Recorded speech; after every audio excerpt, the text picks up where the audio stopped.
was recorded on Monday, February 19th, in the year of our Lord, 2018. The opinions expressed by the participants in the following program do not necessarily represent that of this station or its management. From the John DeVita Recording Studio, located in an undisclosed and clandestine location on the great northwest side of our fair city of Chicago, we once again are pleased to be presenting yet another edition of our monthly roundtable panel discussion show, Meet the Chicago Historians. Now here's the guy who started it all, John DeVita. Well, thank you very much, Rich. From the John DeVita Broadcast Center, welcome, ladies and gentlemen, to another broadcast of Meet the Chicago Historians on the Windy City Hometown Entertainment Network on Monday, February the 19th, the year 2018. Today, the panel will be talking about our American presidents and, of course, much, much more. So sit back and enjoy Meet the Chicago Historians. And now to start today's broadcast, here's our announcer, Mr. Richard Lang. Now here's our panel moderator, Jack Red Ryan. Jack. Thank you very much. Jack, Thank you, radio fans, history fans, history buffs. It is I would like to say it was a beautiful sunny day, but it's a very foggy, damp day. It looks like we're in London town today, doesn't it, everybody? Yeah. Make you think of the way they show in those movies anyway. Maybe Seattle. I look across coming up here, looking across, there was a cemetery. I thought I was going to see the Wolfman running through across the grass there. Anyway, it's our February show. It falls on a holiday, which is President's Day. I feel kids today are being cheated. When we were kids, we had 2 President days in 1 month. We had Abraham Lincoln on the 12th, and we had George Washington on the 22nd. Although I understand Lincoln is not celebrated in all states, like the southern states don't. Still, they still hold a grudge, I guess. Although historians will tell you that Lincoln had lived within the best thing to happen to the South, because he said he wanted it, after the Civil War, he wanted to treat it as if nothing ever happened. Well, at least try, right? Mm-hmm. And those holidays were never automatically set on a Monday. They fell on the date that the calendar showed. Right, yeah. I don't know, that kind of stinks, too. The holiday should be a holiday, no matter what. I mean, I guess it's for convenience for work schedules and whatever else, I guess. Mm-hmm. The government's always wiser than we are, aren't they? Oh, of course. Don't they always know better? How do you spell that name, Weiser? Weiser. Yeah. Anyway, Weisenheimer. That's what it is. Okay, let's get a regular lineup, guys. Our regular members. Starting to my left, we got Mr. William Kugelman and Kate. Yeah. Kate is with us today. She doesn't like this weather too much, but it's a lot better than all that snow that we had. My name, Bill Kugelman. I was 46 years in the Chicago Fire Department. Also, the chief of the 10th Battalion, but I was president of the Fire Museum of Greater Chicago, of which this Saturday, the 24th of February, from 10 until 2 o'clock, we will have a open house. Anybody and everyone is welcome. That is at 5218 South on Western Avenue, in a firehouse that was abandoned. And please come. Bring your camera.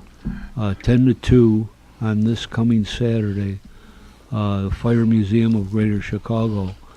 Also, while I'm here, I don't mean to step on Rich's name here, but this December will be the 60th anniversary of Our Lady of the Angels Fire, where we lost many, many kids and nuns.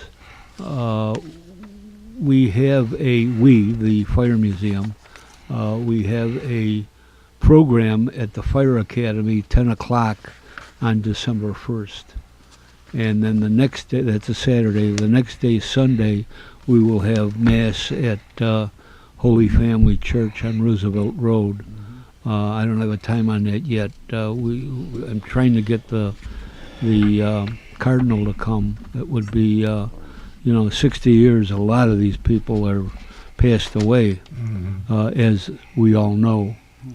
But the program on Saturday at the Academy will really be a very interesting affair.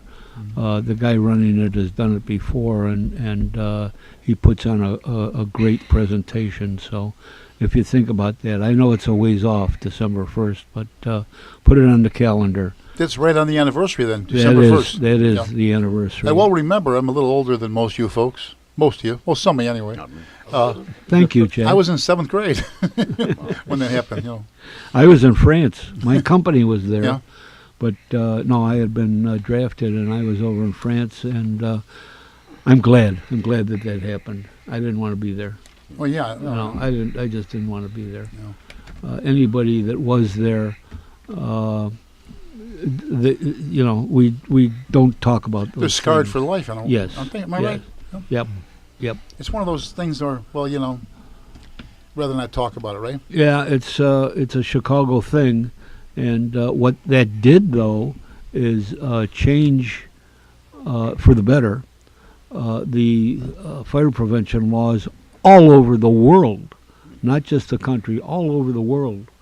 When that happened, like I say, I was in France, and I started going around there, and they changed their codes too. So. Well, you were already in the fire service when you went into Army? Oh yeah, There you yeah.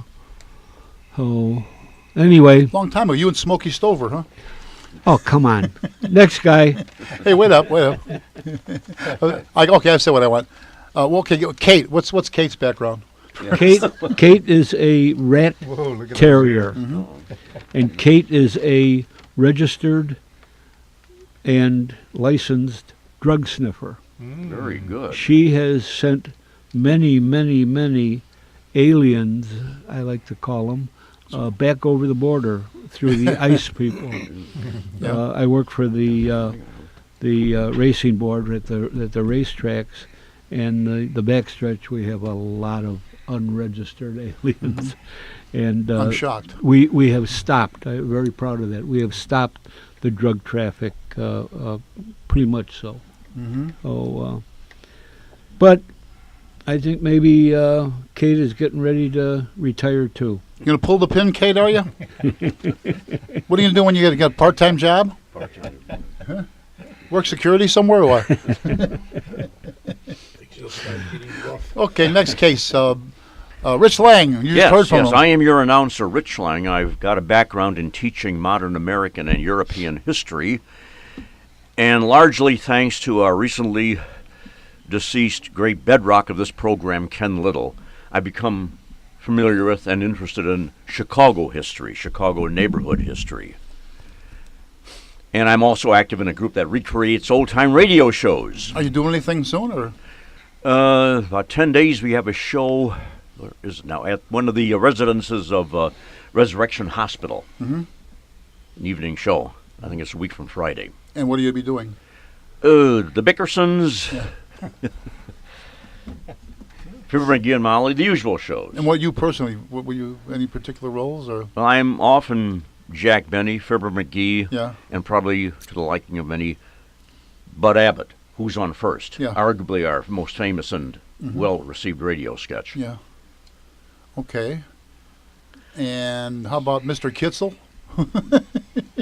Oh, Mr. Yeah, you got it. We have a guy who does that very well. Yeah. Mr. Kitzel. Yeah, very Yeah. small but important part of the Jack Benny program. Jack Benny, he could be split up, they said, very easily. You watch him sometime when somebody's on with him. Like he's on with, I'm not talking about the television, of course, now, but with Mel Blanc when he in front of him. He cracks him up all the time. Oh, yeah. So Frank Nelson. Yes, that kind of thing. He told the story about Frank Nelson on the radio. This was, the Chuck Shaden when he had it, and now it's, what's his name now? Burnell? Who took over from Chuck Shaden? Steve Darnell. Steve Darnell, that's it, yeah. That's right. Anyway, this was an interview with Frank Nelson, and he said he made the mistake early on of he was supposed to say, "Who do you think I am?" Drew Pearson. Oh, that's He a said famous Prue bit. Drewson. Dreer Pooson. Prue Drewson. Dreer Pooson. Okay, so the writers came to him and they said, "I want you to ad lib that later," because Benny did not like any ad libs. Stick with the script, you know. So at the end, he said, "Who are you expecting, Prue Drewson?" And Benny would literally fall down Yeah. just about, on Yeah. this, you know, laughing with the. George Burns could do that to Benny, yeah, too. he always Make him fall cracked him down up. laughing. Yeah. But I know our colleague Tom McKenna, who was excused today, he said a number of years ago his father was still living there in Las Vegas, and they went to see Jack Benny live on the stage. Said it was the best performance he ever saw. Benny. That's good. They said someone said he was in vaudeville, as were the Marx Brothers at the time. He would follow the Marx Brothers. So his thing was, after all this fanatic, crazy, fast-moving stuff, he was slow, deliberate, you know. And that was kind of how he developed that style. What a thought, following the Marx Brothers. Yeah. Yeah. Right. He married a Marx. Sadie Marx. Yeah, that's right. That was Mary Livingston's real name. Yeah. That you can take that one to the bank too. I don't think she was a sister though, was she? I'm not sure if she related to the other Marx family. Okay. Don Peters, That's it. you. No, it's me. I'm calling on you, mister. Are you paying attention here? I'm so broke I can't pay attention. I like that A one. good one. Good one. So, how's everything going? Doing good. I'm back. I've been absent for a while, but it's good to be back. No, you're always welcome. You're always welcome. I work for the Merchant Association in Oak Park for 20 years. Now I'm just telling people I'm working, but I'm not. What is that? What was your capacity there? Maintenance, Oh, street building. nothing like. I know these merchant associations. In recent years, they don't take any of this shoplifting too lightly. They used to take the person, holler at them, throw them out of the store. Now they prosecute for the past Right. 30, 40 years anyway. So. Yeah. Anyway, that's stealing. from them, isn't it? Right. They were instituted so somebody had to get the funding for it, and they paid off the funding. And, For what? For the street when they opened up Lake Street. For a while, it was a pedestrian mall, and that went over like a lead balloon. We're in Oak Park. Yeah. Oh, just like the downtown mall in Chicago. Oh, no. Only there was no traffic at all, other than people and dogs. Yeah, And yeah. so Yeah, you wonder why some of these ideas, they did it, well, up 63rd and Halsted area, they tried that too, and it was just, a lot of it, I think, was monkey see, monkey do kind of deal. yeah, It Well, seemed a like little- a good idea at the time. Right. too little too late too, you know. Right. And what precipitated that is when North Riverside Mall opened in Monkey Ward's, and I don't think Marshall Fields left, but Weebolts did. So they had a big empty space in on the street. So you Okay. live and learn. Now we have 2 guest stars sitting in, us lucky folks, and as usual, guest stars, you have the run of the mill. You get look at your pay envelope. There's a little extra in that for you. Anyway, to my right, Don Figarelli, and you are a alumnus of WJJG. That's right. Joe Gentile station. John DeVita was the manager at the time we were there, and I was on with my buddy Tom, the big guy, Michael, and it was a nice run, about 10 years. You'd be a guest once in a while. Richie would be a guest once in a while. We'd have him on. But actually, Richie had his own show, but he'll tell that's you we're getting about to him that. next. Yeah, he'll tell you about We know, that. and you also do TV. Yes, cable TV. I have a cable TV show. It's called what? The Addison Sports Special. Even though the Wow. print will say Donald Sports, but the Addison Well, Sports yeah, hosted by the Don of Sports. it's on Channel 19 in the suburbs. City doesn't get it. Right. Anybody live in the city still? Maybe 2 of you do.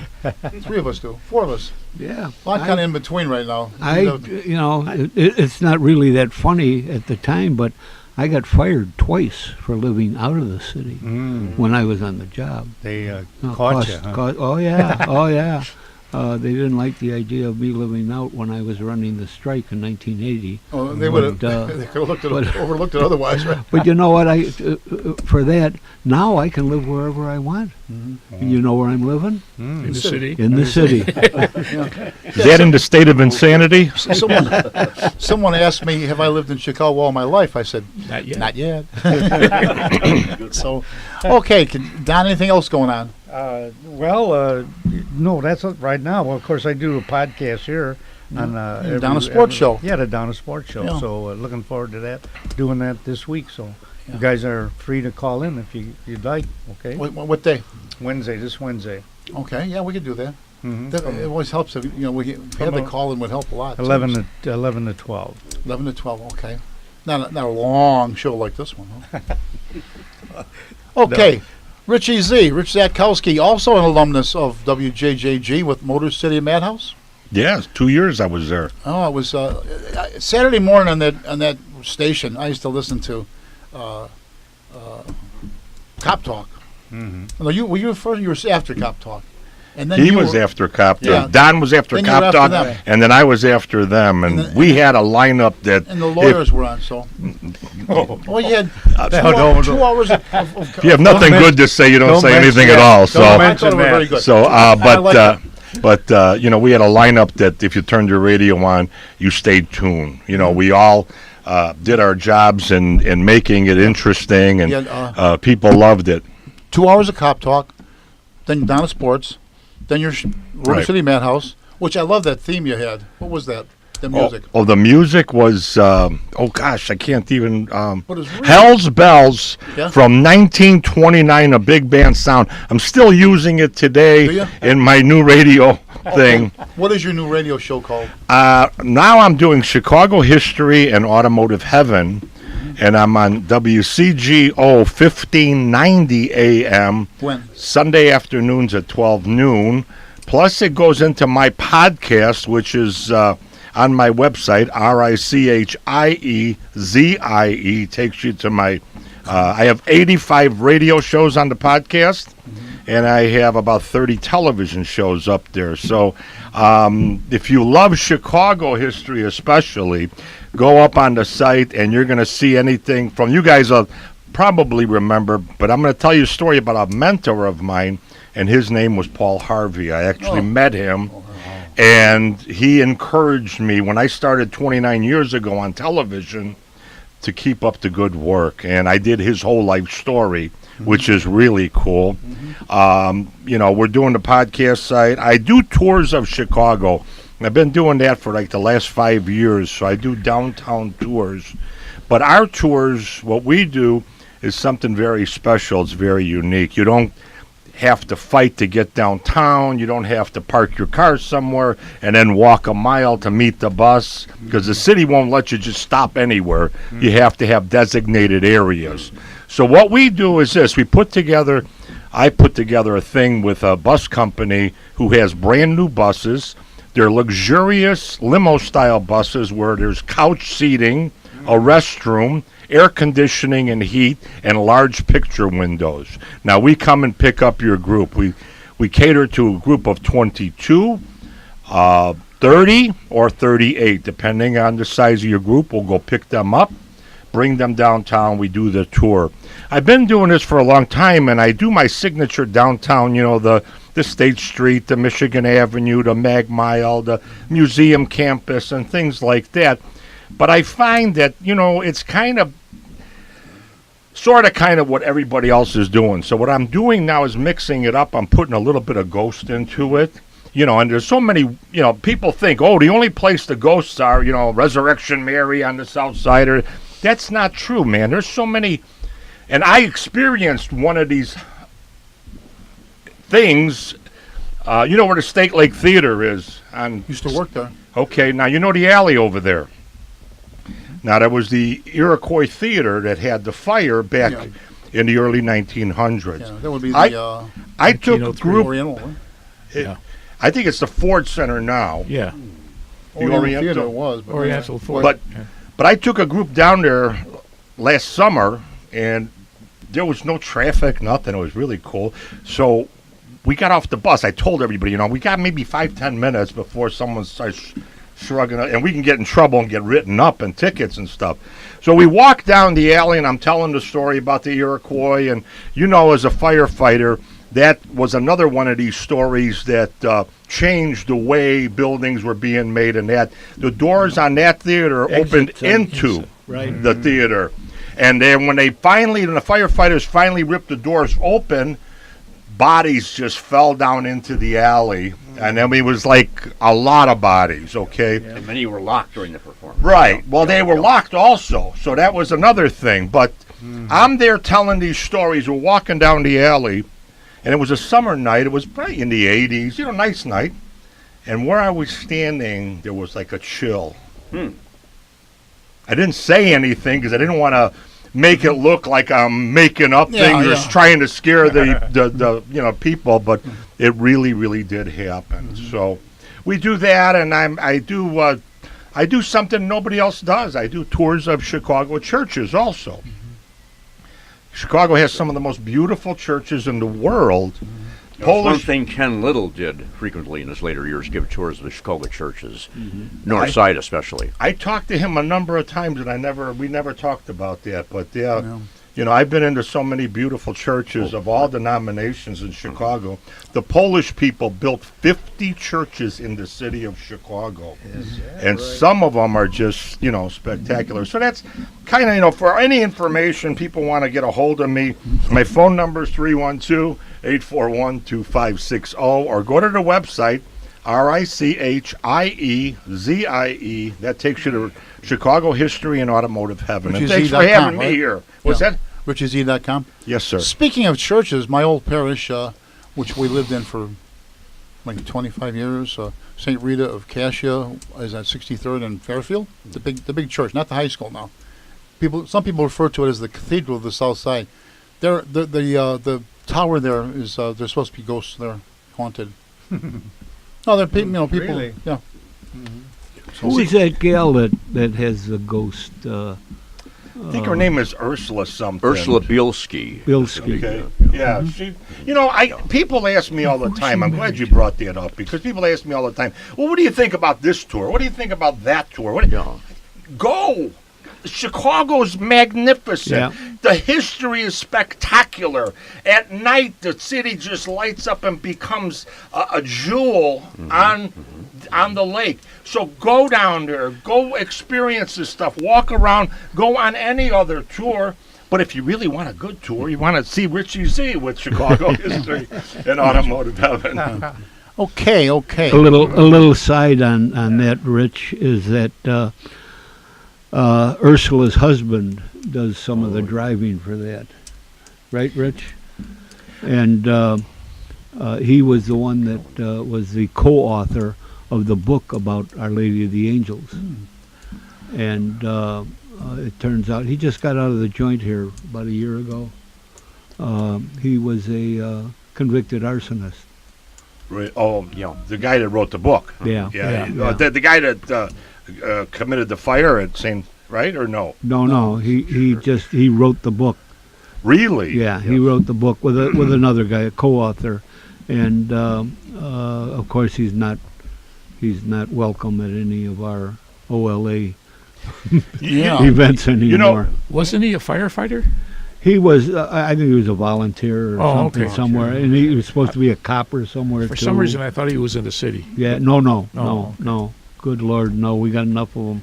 We had another guy that was in the joint too. I just want to finish with one thing.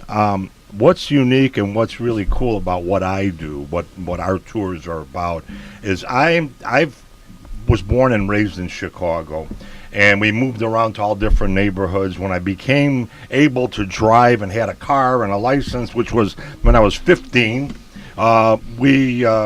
I started dating girls from all over. I find stories that are never been told. I'm going to hopefully tell some of them today with us. So have you lived in Chicago all your life? Yes. Well, Not I yet. lived in a suburban area for a while. Supposed to say not yet.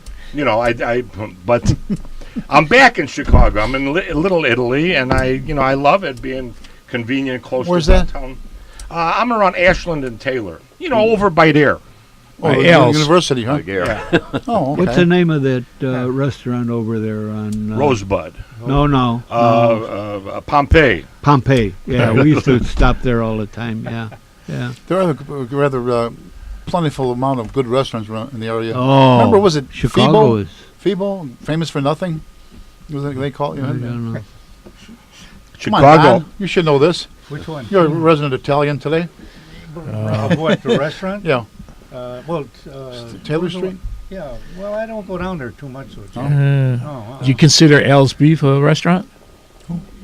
Al's Beef, do you consider that a restaurant? Yeah, it would be. Mini. Which was originally Nate's on Harrison and Laughlin. Oh. Chicago has 7,400 restaurants of every ethnic background. And the one thing I tell people, because I do a lot of tourists, Chicago averages in the last 10 years over 50 million tourists a year. And I tell them, because they always ask me, where I can get this food? You know, go see the concierge at your hotel room. But if you can't find good ethnic food in Chicago, you're not looking hard enough. Yeah. I know you definitely got the best. We're spoiled with the best pizzas, for sure. You know, there's so many. Pizza's the biggest thing that comes up. Everybody wants to go to Uno. Burritos, Mexicans overtaking them, I think now. Nah, people come to Chicago. They want pizza. They want hot dogs. That's I found that, and That's the propaganda they're getting. So. everybody wants to go to Uno's. But you go to Uno's sometimes, and I've been there. By the time I got my pizza, because we had to wait an hour to finally get in there to place our order, and it takes another half hour, I had a few cocktails. I normally don't drink unless I'm alone or with somebody, but I had a few cocktails. By the time they brought the pizza, I wasn't hungry. Yeah. But I tell you what I did, I've been doing. I tell people all the time, Lou Malinati's makes a great pie. Right. And you know, for all it's worth, and they got restaurants all over Chicago, all over downtown, Giordano's. And the biggest tip I can give anyone, because we used to see this on the buses, they go buy a pizza, a stuffed pizza, and they bring it back on the bus and then go back to their hotel room. And I tell them, you know what, you just lost 40% of the flavor. Right. The best Right out pizza the oven. is when you bring it out of the oven, they put it on that big platform, they cut you a slice, and the cheese is hot, the sauce is hot, the crust is crispy, and it's just spectacular. Yeah, Giordano's originated in my old neighborhood too, on around St. Rita on 63rd Street there. So You know, it's a good pizza. The big debate is, do you like thin crust or thick crust? That's how you start usually. I like thin crust Yes, myself. I like Yeah. them both. I mean, you know, Yeah, I there's don't- times where you know, I remember when I lived in the suburbs, Lou Malinati's has a place in Elk Grove Village off of 83 and Higgins. Man, there was just something about that location and that pizza. They had it down to a science, and Yeah. you know, it was It spectacular. was a place that we used to go to, and you But had s- to wait to get in. It was popular. Stuffed pizza is Hot dog relatively recent in Chicago, isn't it? No, 1943 we were the originators, and it was Uno's that started it. Okay, down where the location is today on Ontario. Right. But they had so much business that within 1 year they opened Dewey's down the street. Right. It's the same owners. one and Okay. two. Yes, yes. It's just, and like I say, you know, it's a great pizza. I'm never going to say nothing bad about it. But I don't, you know, I'm from Chicago. I got to wait for something? Are you kidding me? You know, where'd you come from, you know? Yeah. So, I'm just the opposite. I grew up in Chicago. There was a pizza place in Harrison and Western. You might notice the name is Connie's. oh, yeah. And all they had was thin pizza, beef, and sausage sandwiches. Limited menu. The Right. father that started Connie's, he had a 1962 Oldsmobile Starfire, and it was a killer car. He sold it outright, and he put the money down to start Connie's Pizza in Chicago. Are we getting on break time? Just about here. It's about that time. Right. Yeah, okay. Yes. Time moves right You were along. talking Now for a about- brief intermission. You're listening to Meet the Chicago Historians. See, I actually.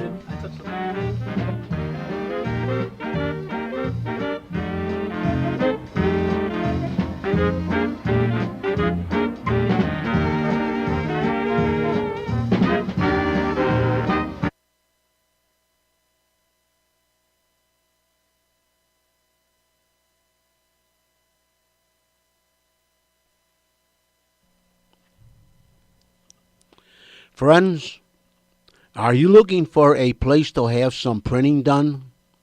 Well, I have the right place for you to go, and that is the printing store in Oak Park, Illinois.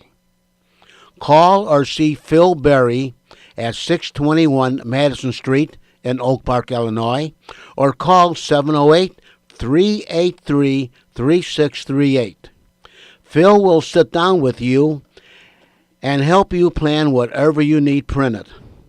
Now, his products are brochures, booklets, business cards, catalogs, envelopes, letterheads, flyers, invitations, newsletters, notepads, menus, mailers, manuals, labels, posters, postcards, price lists, NCR forms, sell sheets, table tents, pocket folders, and presentation forms. And the services include 1 to 4 color offset printing, digital copying, high-speed copying, graphic designs, typesetting, laminating, foil stamping, die cutting, and imprinting. And he also has a complete bindery service, which includes booklets, cutting, scoring, folding, numbering, padding, and drilling. So once again, for all your printing needs, see or call Phil Berry at the printing store at 621 Madison Street in Oak Park, Illinois, or call 708-383-3638. And once again, they are located at Madison Street and Clarence Avenue, just east of Oak Park Avenue. And it's at 621 Madison Street in Oak Park, or call 708-383-3638 and ask to speak to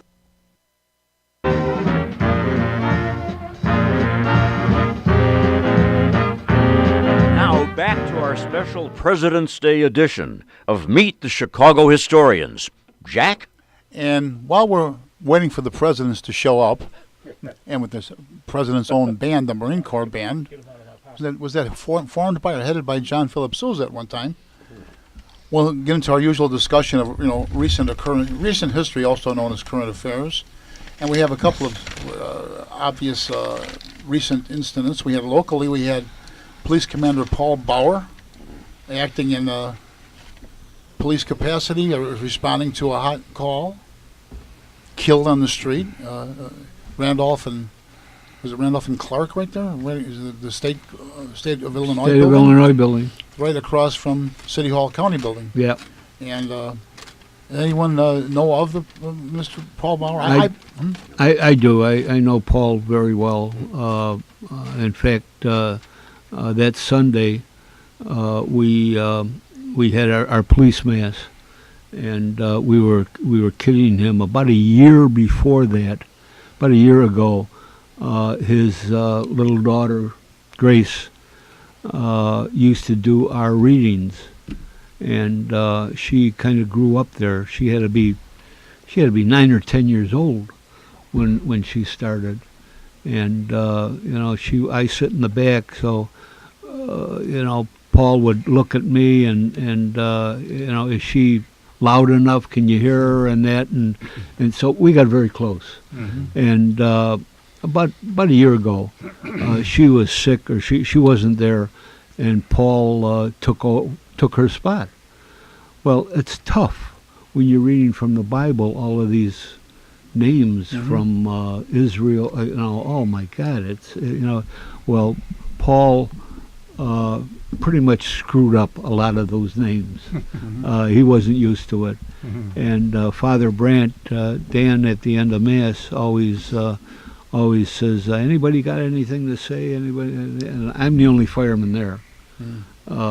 Yeah, okay. Oh, yeah, okay. The fireman. What? And I said, the only thing I have to say is, let's bring back Grace. and Paul just got the biggest kick out of that. Yeah. Well, Sunday, this last Sunday, a week ago, she was not there again. And, well, I should say she was there, but she had a cold or something in that. So Paul got up to take her place. And he all the time, and it was the book of Leviticus, and he just fractured that, and he kept looking at me, and I'm giving him the thumbs up, the thumbs down, the nose. But we had he was just such a good guy. Everything that you have seen or heard or read about him is true. You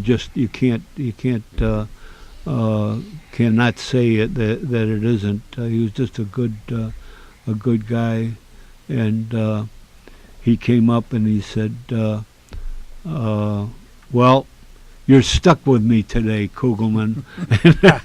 Okay, Bill. Yeah. So is that his only child? Yes, it is. Yeah, Grace, good kid. Yeah. Where'd she go to school, you know? I have no idea. She's 13. Oh, yeah, she's probably in grade school still, huh? Yeah. She's got to be just graduating, Yeah. I would think. But Very mature young lady. yes, she is. My granddaughter is Grace, and once in a while she would come to mass with me, and they got along good. The two Graces, and So you had actual grace and sanctifying grace. yes, yeah. It's Paul. And Paul knew that I worked for the racing board at the racetracks, and he asked me one day about getting the girls, the both Graces, to go horseback riding. And I said, "Well, what's the matter with you?" At that time, he was head of the mounted. Yeah. And he says, "Bill," he says, "can you imagine if anybody took a picture of me putting Grace, on a mounted horse on a city?" I said, "Yeah, I know." He says, "Can't you do?" And I did. I made arrangements for this summer that the girls would go out to Arlington and be able to ride in the backstretch and that. And it's a shame now that we can't do it because That's funny about attitudes like that. Like a picture like that, if it were a kid in the neighborhood somewhere, especially if it was a poor kid, downtrodden, whatever. Oh, it'd be wonderful. Oh, yeah. But if Yeah. it's his own kid, you should do something for your own child. Well, Paul did that with the Mimosa kid. Yeah. He took it on himself to go on over there and take one of the horses, and the kid, the kid loved it. Well, as you said, I didn't know the man, and I've been off the job for 16 years now, but he was on already, so. Yeah. So, he got to me when he went on was when my John got killed. So we were kind of. That's right. We were kind of close that way too. that's how many years now? Oh God, that's in 1986. That's 30. Two. Will 33. be. Is it? Yeah. Well, it will be. Yeah. Will be. What was the date again? November 10th. Yeah. And Paul had just gotten on. So we had talked about that and kind of. It's funny how you look back and think if something was. It's over 50 years ago I came on the job. Oh yeah. And to think that it's possible that you can look back and have a memory like that. Yeah. But but as you said, I don't believe I ever met him. I may have in passing, but everything everyone I've talked to and knew him, everything is absolutely true. Is not exaggerated. Exactly. As we know, to be a boss only tells you one thing. You know for sure somebody's got political connection. Some of them are total strokes, and some are gentlemen, and they never lose the common touch that they had as a street cop. Going up. Yeah, it was him. Whenever I could get somebody promoted that worked for me, and I talk at their last day or whatever it was. I just don't forget where you came from. Yeah. Just don't forget where you came from. Yeah. That was one of the big things. Just like in showbiz, they say, remember who you meet on your way up, because it'll be the same people on your way down. With politics too. Yeah, whatever. This morning, Sun-Times made a point of mentioning how Commander Bauer would spend some time with the homeless on Lower Wacker Drive. And ironically, those people know the fellow who killed him, too. Yeah. That he was a real meanie down there, too. Yeah. Oh, come on. That can't be true. I mean, the homeless just wonderful, God's chosen people or something. Such a high percentage are drug addicts. Even the term homeless itself, what you used to call them? Bums, tramps? Right. Sort of thing, right? No, it's homeless. Bums is the word, And, Never hear those words anymore. Bums or trans. or alien. Right. Yeah. Politically incorrect, probably. Remember, wasn't that many years ago, you would hear the announcement on radio and television, all aliens must report their address to the nearest Right. post office in January of the month. You know. You don't even hear the term alien anymore. Alien isn't just a person from another planet, right? No. Remember when Jane Byrne made the mistake of referring to Puerto Ricans as being alien? No, I missed that. That's interesting. I Remember missed that? that too. Yeah. Yeah, well, I know. She made a lot of those correct. Gutierrez made a big thing of it, you know. I ain't no guy from Mars, you know. But she should have known better. You know. Remember, there's a Dave Baum on the radio, too? Dave Baum used to have a talk Remember him? show Yes, yes. Yeah. locally. Dave Baum. He was on, was it Dave, wasn't it? No. Dave Baum? Dave Baum. Yeah. Yeah. Anyway, That goes he back decades. he yeah. says, I'm talking about 30, 40 years now. Yeah, next hour we're going to be talking about illegal aliens. They might be Mexican illegal aliens or Puerto Rican illegal aliens. Well, gee, and when I was in Cub Scouts, we had 1 month learning all about Puerto Rico. You know, it was the fact that the people in Puerto Rico are citizens of the U.S. You know, Puerto Rico changed hands from Spain to America after Spanish World War, Spanish-American War. The people who were there then became naturalized citizens, and everybody else born was citizen. Something, oh no, it can't be. Well, it is. But anyway, that's just. You know, one thing I want to add about the commander, I did a little tribute to him on my radio show yesterday, but there's a saying that I use every now and then, and that's the good die young. And, you know, you look around at all of us here, we know that, you know, we're not the good, you know, but truly, you know, it's I kid around, but, you know, it's no kidding. He was taken from us way too young. He served, 31 years on the police department. I heard from one of the people high up in the police department, because I made some phone calls, and they said, you know, they had a lot of talk about him becoming the next superintendent of the police department. That's the kind of respect he had amongst police officers, not the politicians. Right. Which was, you know, that in itself is a monumental thing, you know. So, you know, it's kind of sad that we have to. These commanders have to deal with the aldermen. A good friend of mine is the commander of 19, and you know, I asked him one day. I said, "Well, Mark, what you know?" He says, "Bill," he says, "I have 7 aldermen that I have to deal with."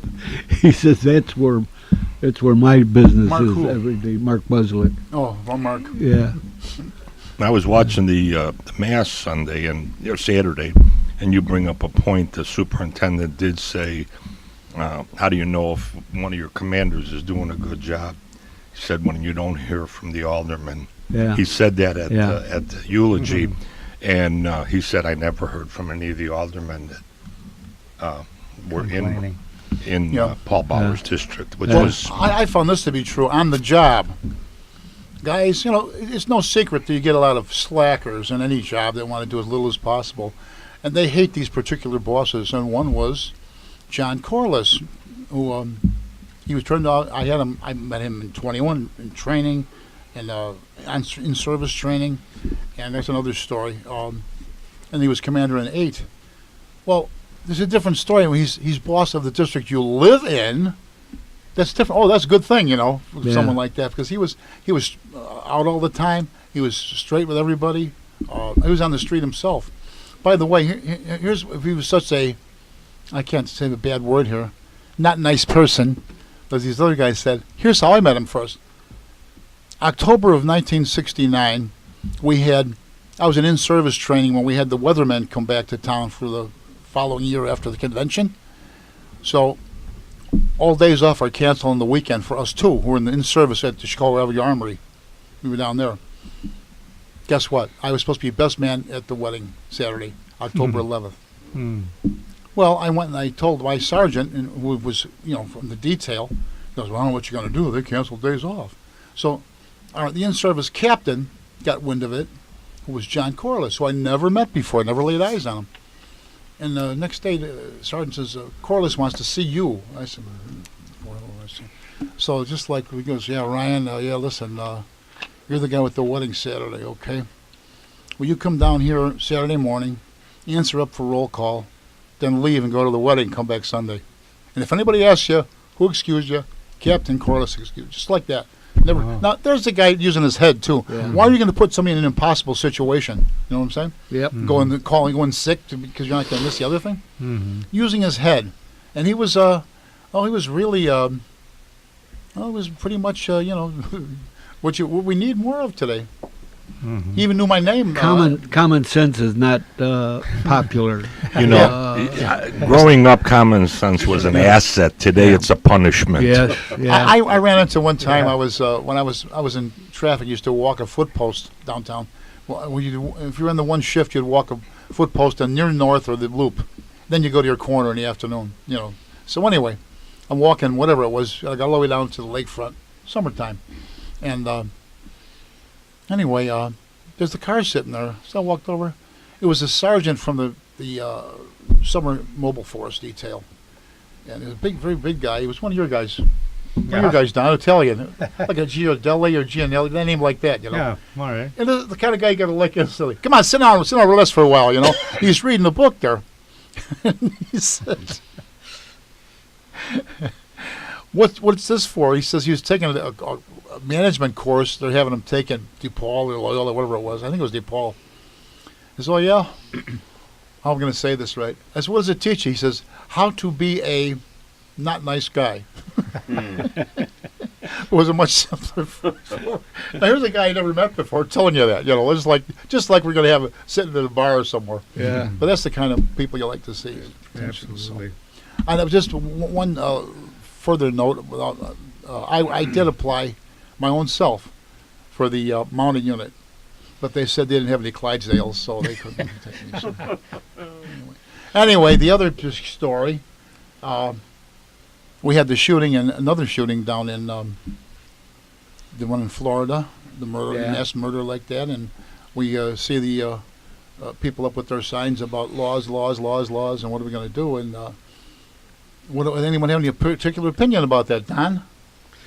Well, sure. These assault weapons should be banned, outlawed. Well, you don't need it. So, but invariably, if they ask the NRA, those guys, you think they'd be remorseful or something, but right away they go, you're not going to. The Second Amendment. Second Look, Amendment. buddy, we don't want to take your rifle away from you. That's not what it's about. This law has got to be for an assault rifle. Mm-hmm. What do you need an assault rifle in the country for? That's a wartime gun. Okay. So you're right. the NRA. Except for one minor thing here. What you're talking about, they call it assault-style weapon. Right. It's semi-automatic, which is no different than our 100-year-old technology or more. With this one minute, it looks like Right. the others, but it's not the same thing anyway. That's number one. They pulled that when the Clinton administration, the ban on assault-style weapons for how many years, and all it was Style. they kept dropping the style out of it, like it was, Yeah. And when you come down to it, weapons, guns are inanimate objects. That's They right. only do what you tell them to do, or you make them do. And I blame not only the state of Illinois, but probably the whole country, all the states that have just turned cold as far as mental illness goes, and putting these people in a home. When I was a young fireman, that's not all we had to do, but we had Dunning. But that was the big place. But every neighborhood had some type of clinic. a clinic, right. if you want to call it that, or a halfway house. And they could refer them to a higher place, too. Yes, and if you had a problem, bingo, Tinley there's Park. where you went. And they Where don't else? have Tinley that Park, where anymore. else? Where else was there? Tinley Park, Chicago State Mental Hospital was out this way, wasn't it? Over this way on Irving Park Road or something? Well, the Dunning. That's Dunning? Okay. Yeah, Dunning. right. Well, Yeah, And there's a, what do I know? Southside. Narragansett Same and as Irving. I was there. Yeah. You're talking about the mental health issues. I did a tribute to Florida and all of that also on my show yesterday. But it hits home with me because 10 years ago on St. Valentine's Day in downstate Illinois, we had that shooting at the college. And I knew Daniel Parmenter. Well, I should say I met Daniel Parmenter. I knew his father pretty well. We did some volunteer stuff for churches to help the poor in Humboldt Park. So I went to the wake and everything. Danny wasn't even supposed to be down at that class where he got shot, but his girlfriend, it was Valentine's Day, had a class there, so he didn't have anything to do, so he joined her. They were sitting front row when this person started shooting. Danny covered his girlfriend and took all the bullets. She got injured also. It was devastating, but I talked to Gary Parmenter, his father. It's 10-year anniversary. I talked to him actually Saturday morning this last week, and I asked him if he wanted to come on the show and this and that, and he really didn't want to do any of that, but he says, I got something for you. And what he had was this, and I'm going to do a lot of research into this. I already started playing with it. 95% of these mass shootings that have happened in our country, these people have been prescribed with drugs that are mind-altering, make you depressed, make you radical, make you want to kill yourself and kill other people. Yeah. And wait a minute, this is what Gary Parmenter, his son was murdered 10 years ago on Valentine's Day, told me. He says, this simple law would help, and that is quit. If you're going to prescribe, if you're a psychiatrist and you're going to prescribe this mind-altering drug, you should let the police departments know and make sure that these people aren't allowed to buy weapons. A lot of these mass shootings, they bought weapons at the last minute, within the last week or two, and they've been on these drugs for a year. So this is, I don't want to, once you start saying, ban this, the bum stock pisses me off, and I'm just going to say it like it is. I've been talking about it on my show for a long time. You take a weapon, a shotgun, and you add this bum stock. You go from semi-automatic to automatic in a matter of seconds. It goes from being able to fire 30 rounds a minute to 600 rounds a minute. Now, why is that thing legal to be sold? Now, I'm going to tell you guys a Chicago story that goes back to 1929, Valentine's Day. They cut St. Valentine's Day Massacre, okay? 7 people were shot, but here, some of them were cut in half almost because of the Tommy gun. The country was so outraged that they banned the Tommy gun from municipal use, military use, and personal use. Today, we can slaughter children day after week after month, and it's something, and nobody's outraged. But put a penny tax on a beverage, and everybody's outraged. Slaughtered children, how? You mean in killings or in Abortion. The killings and all of this stuff that's going on. That Sandy Hook, I did a lot of research on, and some of those children were actually almost cut in half. Oh, well, you could cut a tree down with one of those. You said you fired once, Bill? Yeah, well, in the Army and that, and a friend of mine just retired from, he's a fireman in Florida, and when I talked to him, he said that he had just bought what he has been looking for years, and he had to get the federal tag and so forth. And I said, what is that, Keith? He says, I wanted a Thompson submachine gun. And he says, I used the money that I was going to get from retiring, whatever it was, a bunch of money. And I says, what'd you pay? He says, well, guess. So I'm guessing, and okay. He says, you're nowhere near it. He says, I paid $73,000 for that Thompson submachine gun. And then he sent me, in fact, I got it on the phone, he sent me a picture of him firing it at a range, And okay, if that's his thing, for anybody. But I'm thinking, can you imagine what it costs just for the shells to go and fire yeah. that thing at a range? But at least know. he's not on mind-altering drugs. That's Right. well, That's what that's right. Yeah. I know if you possess one before a certain date, like Brinks had one, or still has one over here, and did Frank Pape have one of his own? Frank Pape, Didn't he have a machine gun? he might have. I thought I saw it with the posing. Unless it was- Yeah, well, he posed with it. Yeah, I and thought- yeah, yeah. But one thing about the killings, and Senator Cruz touched on it in his talk after what he had to say to the press afterward, or he mentioned just like not the main part of what he had to say, but he said the incidents that happened where there were people legally carrying on the scene and prevented any escalation or even incident from happening. And Benver talks about that. I mean, Illinois gets the concealed carry law where you can go out and get one. First thing to do is CTA wants an exemption to put that no guns, Right. no guns to be carried on the CTA. That yeah, decal they yeah, show. yeah. Well, guess what? And we're just talking about stick-ups in the one tunnel downtown. And so the stick-up guy says, gee, let's go to the CTA. There's no guns there to stop me. So as who said, Don, you said an inanimate object? What about cars? What about buckets of people? Same thing. Yeah. They can use cars as weapons. Well, they do. But getting back to the laws, Yeah. criminals don't give a d about laws. They don't care less. They're outside the law. That's and it was in the paper the other day with Paul's article. When my kid was murdered, the car was the first time that a car was as listed as a murder weapon, Right. because that's what killed him. That's what this guy did. He ran into him purposely. So it's a mindset. It's a people. It's I don't know.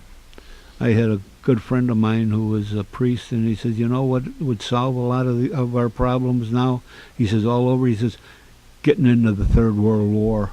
We need another war. Oh, gee. Send these guys, put them into, Relocate. yeah, Like they did the relocate. poor Japanese era. Right.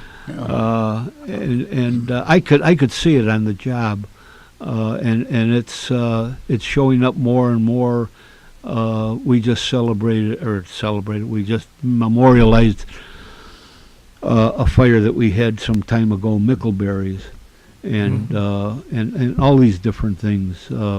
Paul's, that showed a lot of people, but that was a little different than everything else. But the Mickleberries, nobody showed up. Virtually nobody showed up. They just don't have it in them anymore. It's a different breed of person. What that's year out was there. that Mickleberries fire, Bill? 50 years ago.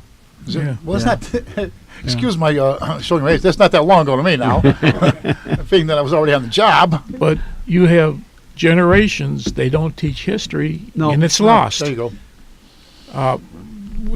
I've run into kids, they talk about World War I, they don't know what Vietnam is. Right. Oh, Korea is Funny something. you should mention. Yeah, Right. yeah. I worked with a guy, Norm Tomaszewski was his name, guy about my age. One of his son's friends says to him, your father couldn't have been in Vietnam. That was before World War II.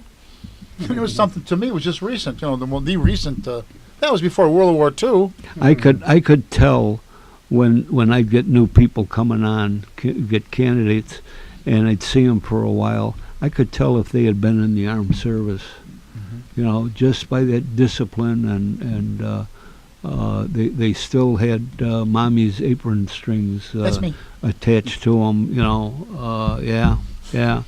It's it's that education and that discipline. Yeah. From I being wasn't in the there. service, so. Or the lack of discipline, I think you're talking about as much as discipline. Oh There you yeah, go. Oh, yeah. yeah. Now, and the apron strings and discipline, Rich, I think it's time. Yes, it is. You've been listening to Meet the Chicago Historians, and we thank you for it. We'll be right back. Okay.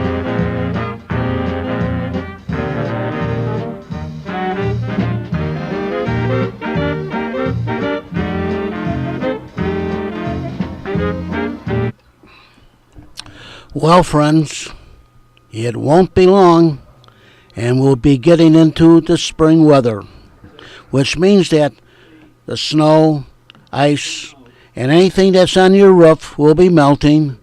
And if you have a damaged roof, you're going to get mold and mildew in your crawl space and drip, drip, drip, drip, drip on the ceilings in your rooms. Even today, Monday, February the 19th, and tomorrow, Tuesday, February the 20th, they are predicting some very severe rain. And you don't want to have any damage into your home. Sooner or later, you're going to have to get your roof repaired. So therefore, call Best Brothers Roofing, Siding, and Gutters at area code 630-616-1359. Mike Besh, who will drive over in a shiny red pickup truck with ladders on top, will take a look at your roof, siding, and gutters and give you an estimate and go from there. So once again, ladies and gentlemen, the rainy weather is on its way. Today is February the 19th. Today and tomorrow we're expecting some terrible rainstorms, and again, you don't want any damage in your home. And of course, this is only February, and you got a lot of months ahead of you with rainy and severe weather. So once again, call Best Brothers Roofing, Siding, and Gutters at area code 616-1359. Sooner or later, they're going to have to get repaired. So why have double expense?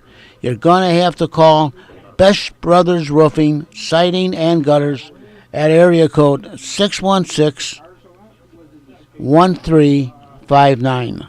Call today for a free estimate.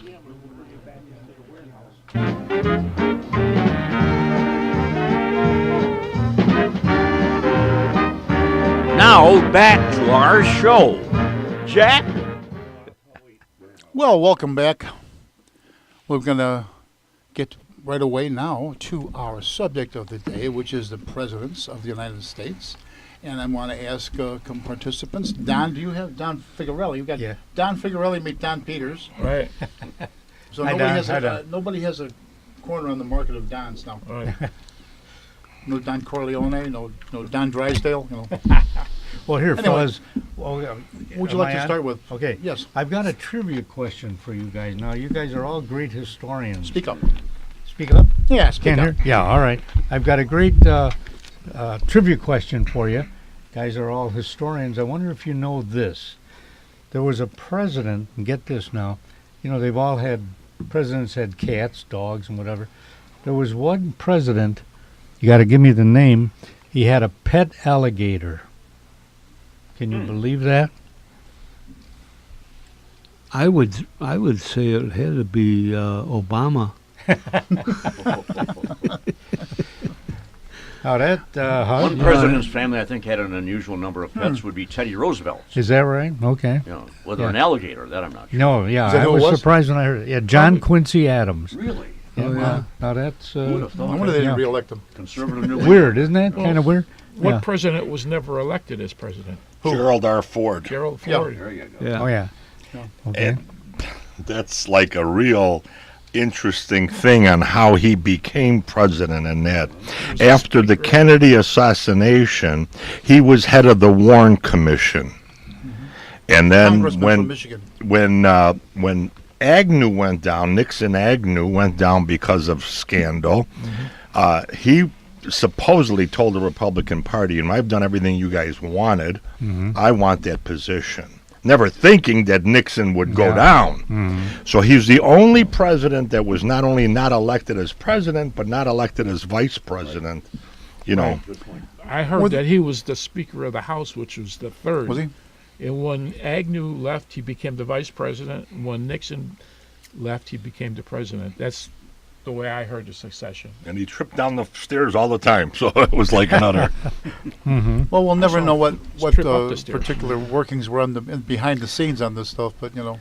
I got one I want to mention, but I'd like to see what you guys.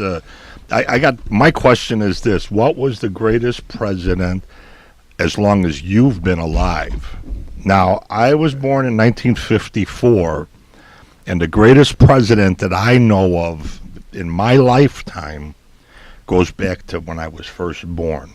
And that was Dwight D. Eisenhower was president. And the reason I say that, he was a Republican, the reason I say that was at the time, he got elected because he was part of the World War II ending and the Korean War ending and all of that. But we were in a huge recession because all these wars ended, all these guys came back. Nobody was working for the war effort. So when he came back, he implemented right off the bat interstate highway system. And within let's say within 2 years or so, we had highways into each state of our country. And I tell people all the time, there was millions, not a million, millions of people that went to work, and it brought our economy out. And I've had people say, how can you say millions? Well, how can millions of people build this? I said, well, you're right. But how much material was used to build that stuff? And it was all made in America at the time. So to me, he was, and I actually watched a documentary on him. He actually, somebody asked him about, how did you come up with this and that? He says, we won World War II because of the Autobahn in Europe. He says, man, we were able to get our machinery, our tanks, our vehicles onto that Autobahn and be in the next town and wipe them out before they even knew what was going on. Hitler started building that Autobahn back in the 30s. Exactly. So I say, we need more of that type of stuff today when it comes to presidents. Instead of complaining about everything, start doing something about it and make a difference and make a name for yourself. Well, if the current administration has said that, fixing our infrastructure would include, of course, the interstates. And, of course, Eisenhower, that was his pet project. And the official name is the Interstate National Defense Highway System. Right. That's what it's called. Is that right? Largely for military reasons. It was Right. built. Yeah, right. Yeah. But now Every to get- 7th mile is perfectly straight or something like that, so you can land a plane. Right. But Yeah. now, to get a bridge built, it takes 15 years just to get through with the permits. Right. All the red tape. That's nonsense. So. Well, that was good, Rich. I would say what you said is true for me, Dwight Eisenhower, Ike, Yeah. because at that time, Korean War was going on, and I was getting close to, getting drafted and so on. And he said, if you elect me, I will stop the Korean War. And by God, maybe, I don't know how Like much. you said, I will go to Korea. Yeah, that was his right. I don't know how long after, but I said, I'm voting for that guy. I and didn't then want to what? go in the Army. But I did end up going in anyway. But And in still. 54, 53, 54? 53 was the end of the Korean War. Armistice was Yeah. never. Right. It was never. Yeah, that's what, yeah. Victory. Yeah. Right. The armistice that I exists agree today. with you on that, Rich. Yeah, I remember when that happened. I think most historians are tending to give Eisenhower better and better marks as a Yeah. president. Is that right? He fit into the time. Well, my dad used to refer to him as the chairman of the board, which isn't bad. You wanted to just surround yourself with experts in areas and right. be the did chairman. that well. There's nothing wrong with that. And what I found out about Ike, you guys, because, I'm a sports guy, so I looked up all things for the presidents that were involved in sports. And Ike, get this, Ike was a linebacker and a running back at Army. What's I didn't realize, I didn't know that. Really? I remember seeing that in the documentary. So he's Yeah, more than yeah, just a on it. golfer, which we remember. Yeah, right. Yeah. Plus, he was a good golfer. And Obama played basketball. Well, no, he did. I'm just, George W. Bush was a first baseman at Yale College. He played first base. HW. That's the father. Is that isn't it? well? That's the father. W. George. Yeah, that's the father. HW. Yeah. Okay. You Well, have to chew on that one. yeah, he played baseball at Yale, and Ronald Reagan, of course. Well, everybody knows that he played football at what college? Eureka. I found it. Eureka College. Eureka. Yeah. Of course, in his mind, he was the Gipper. So Yeah, and of course, you guys all know this Where's one. the rest of me? Yeah, right. Who's the youngest? Of course, everybody knows that, right? The youngest president. Theodore Kennedy. Roosevelt. Kennedy, wasn't it? Yeah, The Kennedy. youngest elected. Yeah, and who was the oldest? Reagan? Reagan. Yeah. Okay, so you guys got that. George W. Bush. One of them, let's see. Woodrow Wilson now played center field at Davidson College. So he was a baseball player. Yeah. You know, you don't see him in that role, you know. You just see him in a suit all the time. Excuse my French, but academic, you know. Yeah, right. And Recent historians are not treating Wilson too kindly.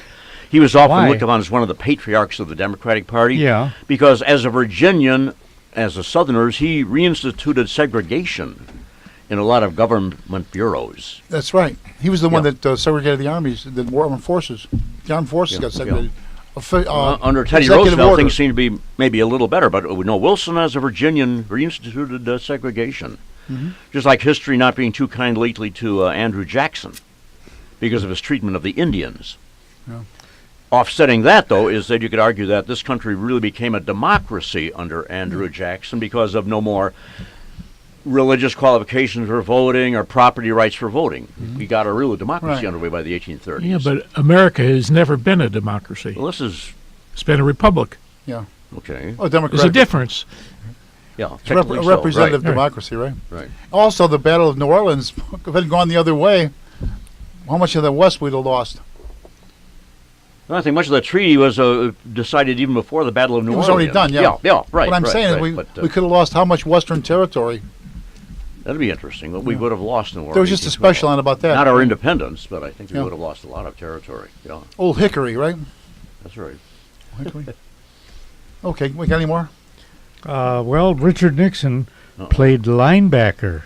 Wow, I didn't. He must have been a pretty good sized guy, huh? Nixon. I You know what I picture mean? him as Well, a they were football smaller in player. those days. Wow, Yeah. that's interesting. Yeah. You know, I don't know. Was he 6 foot? It must have been 6 foot, 190, Around 200 there. pounds. Back then, people were smaller than Yeah. what you're thinking about Right. today. It's before steroids. Yeah. If you were 220, you were pretty big. Wow, that was huge Yeah. back then. You know, At Whittier College, that's where Nixon Whittier? was at. It wasn't sports, but I was reading an article that Reagan, he was a captain during the Second World War, and they sent him around to war production plants to take pictures of women working in, like Rosie the Riveter, and he was taking pictures, and one of them turned out to be Marilyn Monroe. Is Worked it? at a Right. war plant. Yeah, he had some minor physical disability, which I think kept Reagan out of combat. But he was used by the government for a propaganda type film. Right. He was That every already act in the behind Army scenes. when the war broke out. He was a reserve I officer. think you're right. Yeah, Yeah. yeah. And of But he course, never yeah, saw active people like him service. and John Ford and John Huston, Ford, they all went to yeah. the, made these films, you know, Yeah. Why We Fight and all that business. yeah. Mm-hmm. More trivia. Yeah, and Jimmy Carter, get this, he played baseball at the Naval Academy, Yeah. and he was also in cross country. He's another one of my favorites, although because I liked his philosophy. You know, he tried to get people to be a little more caring. To me, he did. You know, a little more caring and a little more religious, perhaps, as a president, as a country for the people. Historians have not been too kind to him, but I I think there's probably- going to be a reassessment. I think in other Really? He did generation or admit he two, lusted it in his heart. You what? He lusted in his Yeah. heart. for that Playboy interview. Yeah, yeah. Gee, imagine that. Could you imagine what would happen if our president would have said that? That would have been on the news for 6 weeks. Oh yeah. Sure. Well, he has said a number of things quite like that. Well- That are true toward women in many ways. Right. He has a tendency to stick his foot in his mouth quite a bit. He must Okay. like it. I don't know.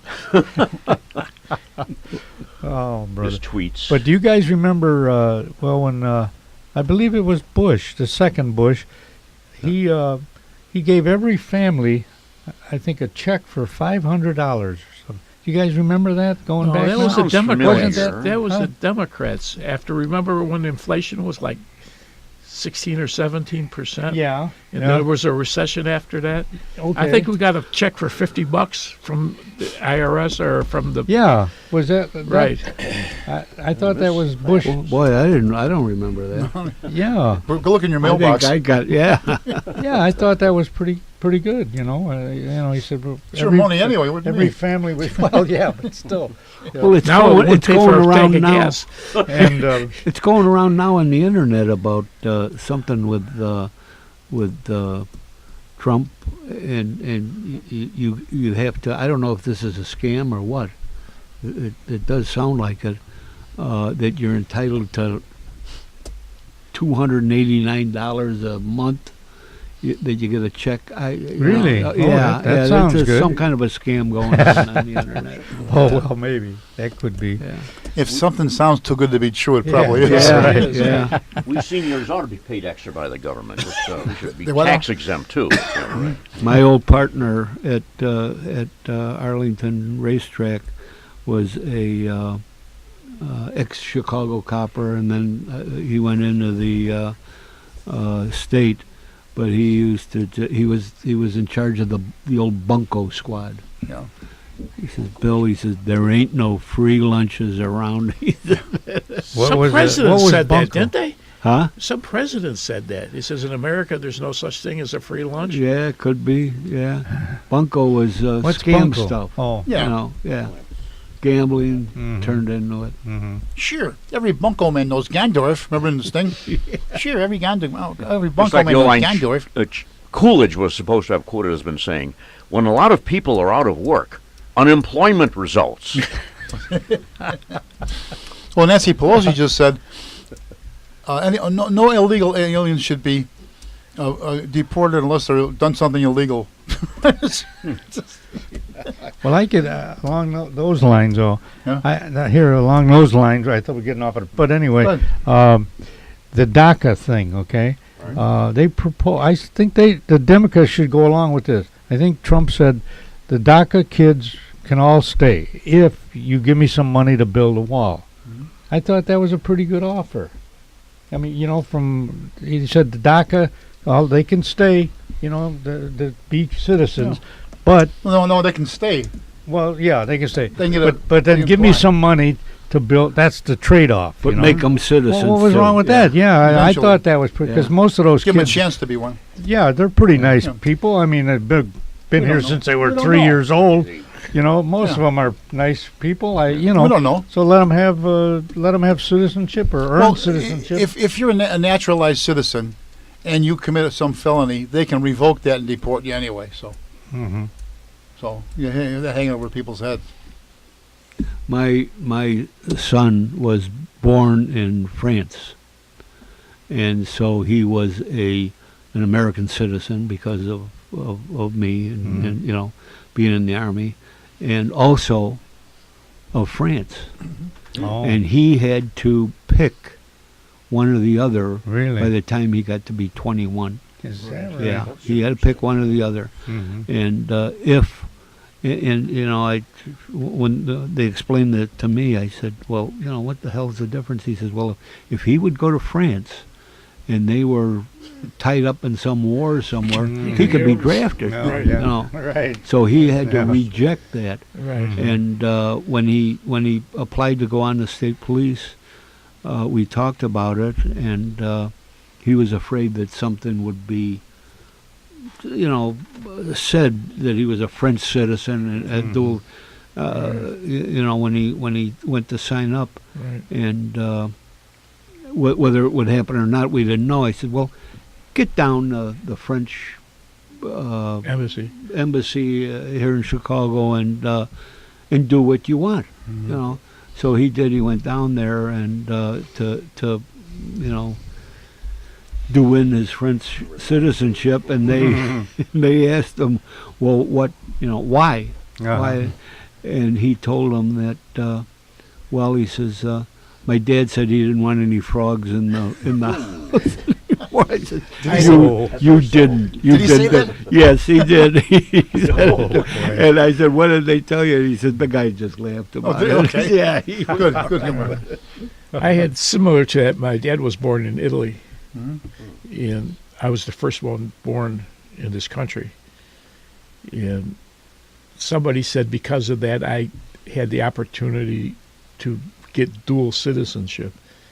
And, they went through all the good points and bad points. I says, I was born here. I Yeah. says, I don't see any point in that. Right, exactly. And he said, well, you'd have two what do you call it, passports.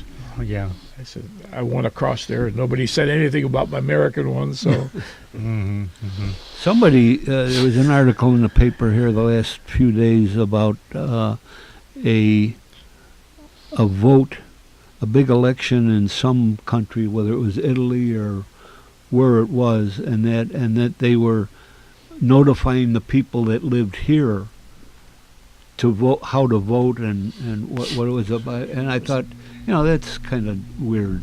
what's that, You know, Puerto Rico? if you're living here, why, you vote here. You're a citizen Right. here. You're not going to be voting in some country you I think I've may heard that never have regarding been in. Italy, some Italians have the right in this country to vote for an Italian president or something like that. Yeah, there was Very something like strange. that. Yeah, every 6 months. Yeah, there you go. But Talk- wasn't ahead. Puerto Rico? Didn't they vote on our stateship and turned it down? They also Yeah. had to They've done that, vote yeah. either independent Years or ago. state or State stay as they are. Commonwealth, right. They stay as they are. Yeah. Yeah, that independence thing that And that all boils down to the money that they're They getting. have to pay income tax. Sure. That's right. FALN. Somebody said they don't pay it now. I don't know if it's true or I not. think they do. I don't- think so. So, anyway, one thing we do, regardless of what side of the aisle we're on, we all tend to give powers to the president that no one man has anyway, as if he has a magic wand. And we mentioned to my mother-in-law about Herbert Hoover. She'd go, "Oh." All I was saying was Herbert Hoover was supposed to be such a brilliant person. He could sit at his cabinet meetings and have how many people go around the table with their questions, and then he'd go back and answer them all, without writing anything down or. Really? He just happened to be in the wrong place at the wrong time, that's for sure. Going back a little earlier, What? when Lincoln was nominated or going to be nominated for president, I heard that, what's his name, Long John Wentworth, he was Near pushing Chicago him. then, yeah. Yeah, he was pushing him, and I don't know if it's true or not, but somebody had counterfeit credentials made up so they could vote on the president. He was nominated here in Chicago. Right, Yeah, but the he said wigwam, yeah. they said maybe this is Chicago. They had enough of these printed up so they could swing the vote to nominate him as president. I think there is that true story that Lincoln supporters packed that convention. Right, Yeah. with counterfeit. Whether it was Credenti- Medill, president of the right. Tribune, or something Yeah, like that. The with- typical Chicago, with- behind the scenes action. Counterfeit credentials, from think what so, I understand. Yeah. Is that where the machine got their tactics? That They didn't have machines then; they had horses. Yeah, there you go. the nominating convention was Chicago then, but the real interesting thing, we had the Lincoln-Douglas debate here in Right. Chicago. Years earlier. Yeah. Now, being a historian and giving tours, and people will ask about Lincoln or this, and I say one thing now. We have microphones. We've got a blower. Where I'm at, it's 10,000 watts. About 14 million people get it. But now we even have the internet. How in the world did they get the word out back then in the 1860s? Yeah. Of what they said in the but people got the word Yeah. out. They made it happen. Well, the telegraph was the best thing in those Yeah. days. Yeah. But it's still, Yeah, right, you, right. you know what I'm saying. Yeah. We had no radio, no television, no formal way of Communication. Fast of horses. communication. That's And no why public William address Randolph system. Hearst really had a lot of power in those days. But even with this Lincoln Douglas thing and that, now Douglas had a running mate as vice president, which was John Logan. I think that sounds right. Okay, now John Logan fought in the Civil War and became one of Lincoln's right-hand men. Now, at 9th and Michigan Avenue, we have the horse and statue of John Logan. That's where our riot started in '68. But even one better, this is really interesting to me. I find this, amazing. He's the one that started a day called Decoration Day. Today we know it as Memorial Day, Oh, yeah. but he started it to honor the lives that were lost in the war. But he also started the poppies, giving away the little red poppies, and that was a thing that's significant. Was about the bloodshed on the battle, Right. and we're still using that to this very day. And we have Logan Square and all of that in Chicago. So these people, these stories, like I say, that I find, it all started with he wasn't even. He was on the other side of Lincoln, Right. and he became a great Chicagoan. They have I was- Logan Army base. Right. But And Lincoln was so good. I mean, his big rival at the convention was William Seward from New York, and Lincoln made him Secretary of State. Right. Reaching out, a Right. cabinet of irreconcilables. What was Seward's icebox? Very Seward's cold. Folly. Right. Alaska. Right. I was always Alaska. under the impression that Memorial Day or Decoration Day was instituted by Lincoln. No, it was No, that's John from Logan. afterward. Well, maybe he was Afterward. given credit for it. I know it was big in the during South, too. Right after the Civil War. Yeah, their own. Right after it ended, I wasn't it? think Or was Lincoln it- pushed for Thanksgiving Day. Yeah, it could be. Maybe not quite the same day we know, but he pushed for Thanksgiving Day during the war. I definitely know because I read the whole story on John Logan and that. I find him interesting. When you're giving a tour down Michigan Avenue, look over here on the left, folks. There's a statue on the hill with a horse and a general. That's General John Logan. So I never, when I do my tours, I never do the same tour over and over again. I get tired of it myself.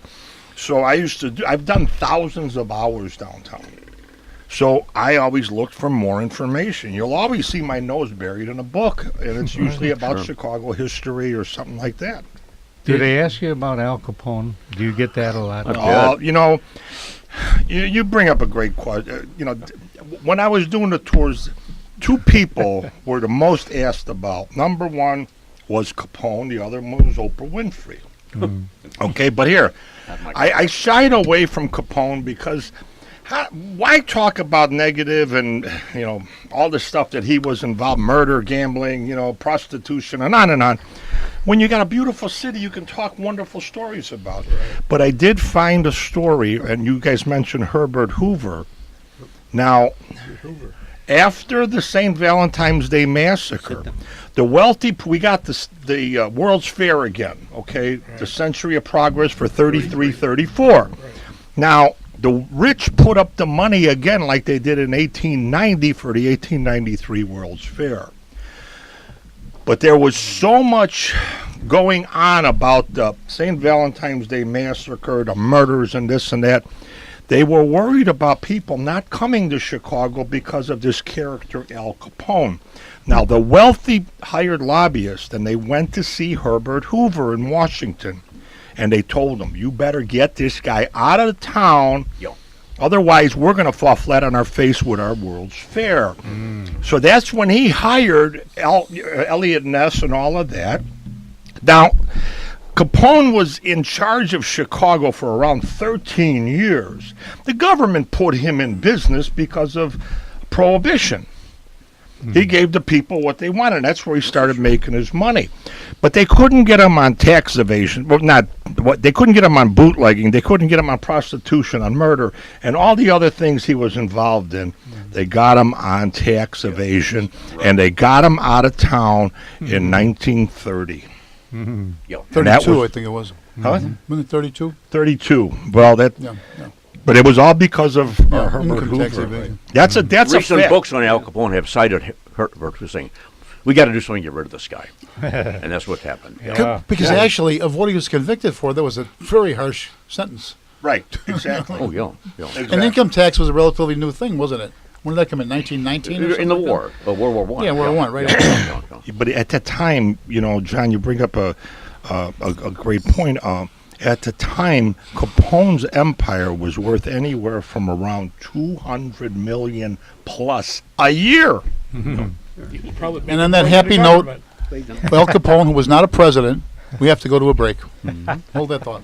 We'll be right back after these messages of interest and Who importance. was not a president.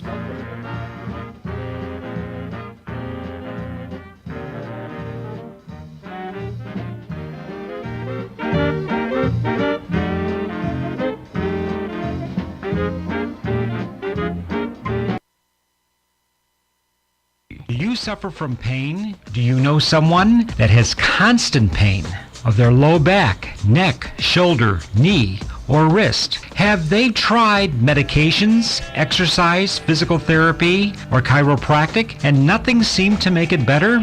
Well, I may have your answer. Why not try a napropath? Hi everybody, this is Dr. Wayne Chickowitz, and I've been practicing 30 years treating pain. I'm board certified and hold a diplomate in pain management. For your convenience, we have 2 locations. In Cicero, 3602 South 61st Avenue, 708-656-7000, or in Villa Park at 122 West St. Charles Road, Suite 1A, 630-833-4007. Why not try a napropath and stop the pain today?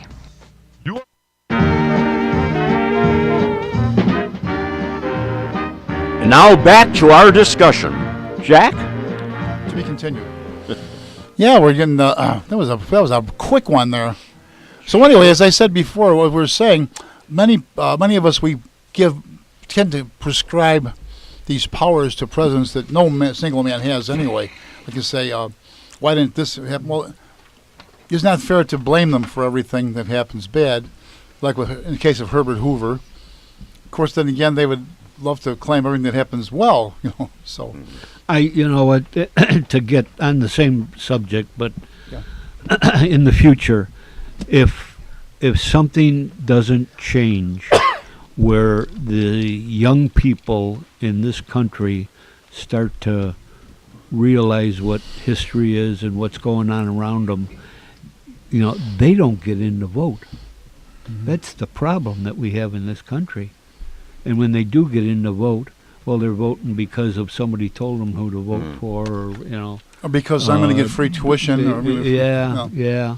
And that's what I'm afraid of, because my grandkids, they have no idea what's going on. I'm glad that a lot of them don't vote.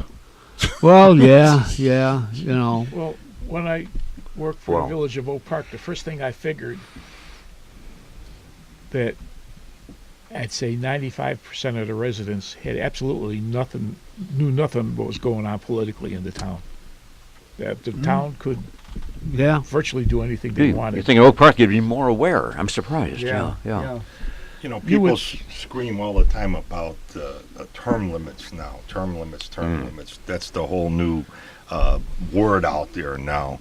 But there is term limits since the beginning of our country. Get out, vote. Get off your butt and vote. Right. Yeah. We had, in the last number of elections, we've only had a little bit better than about 30% voted.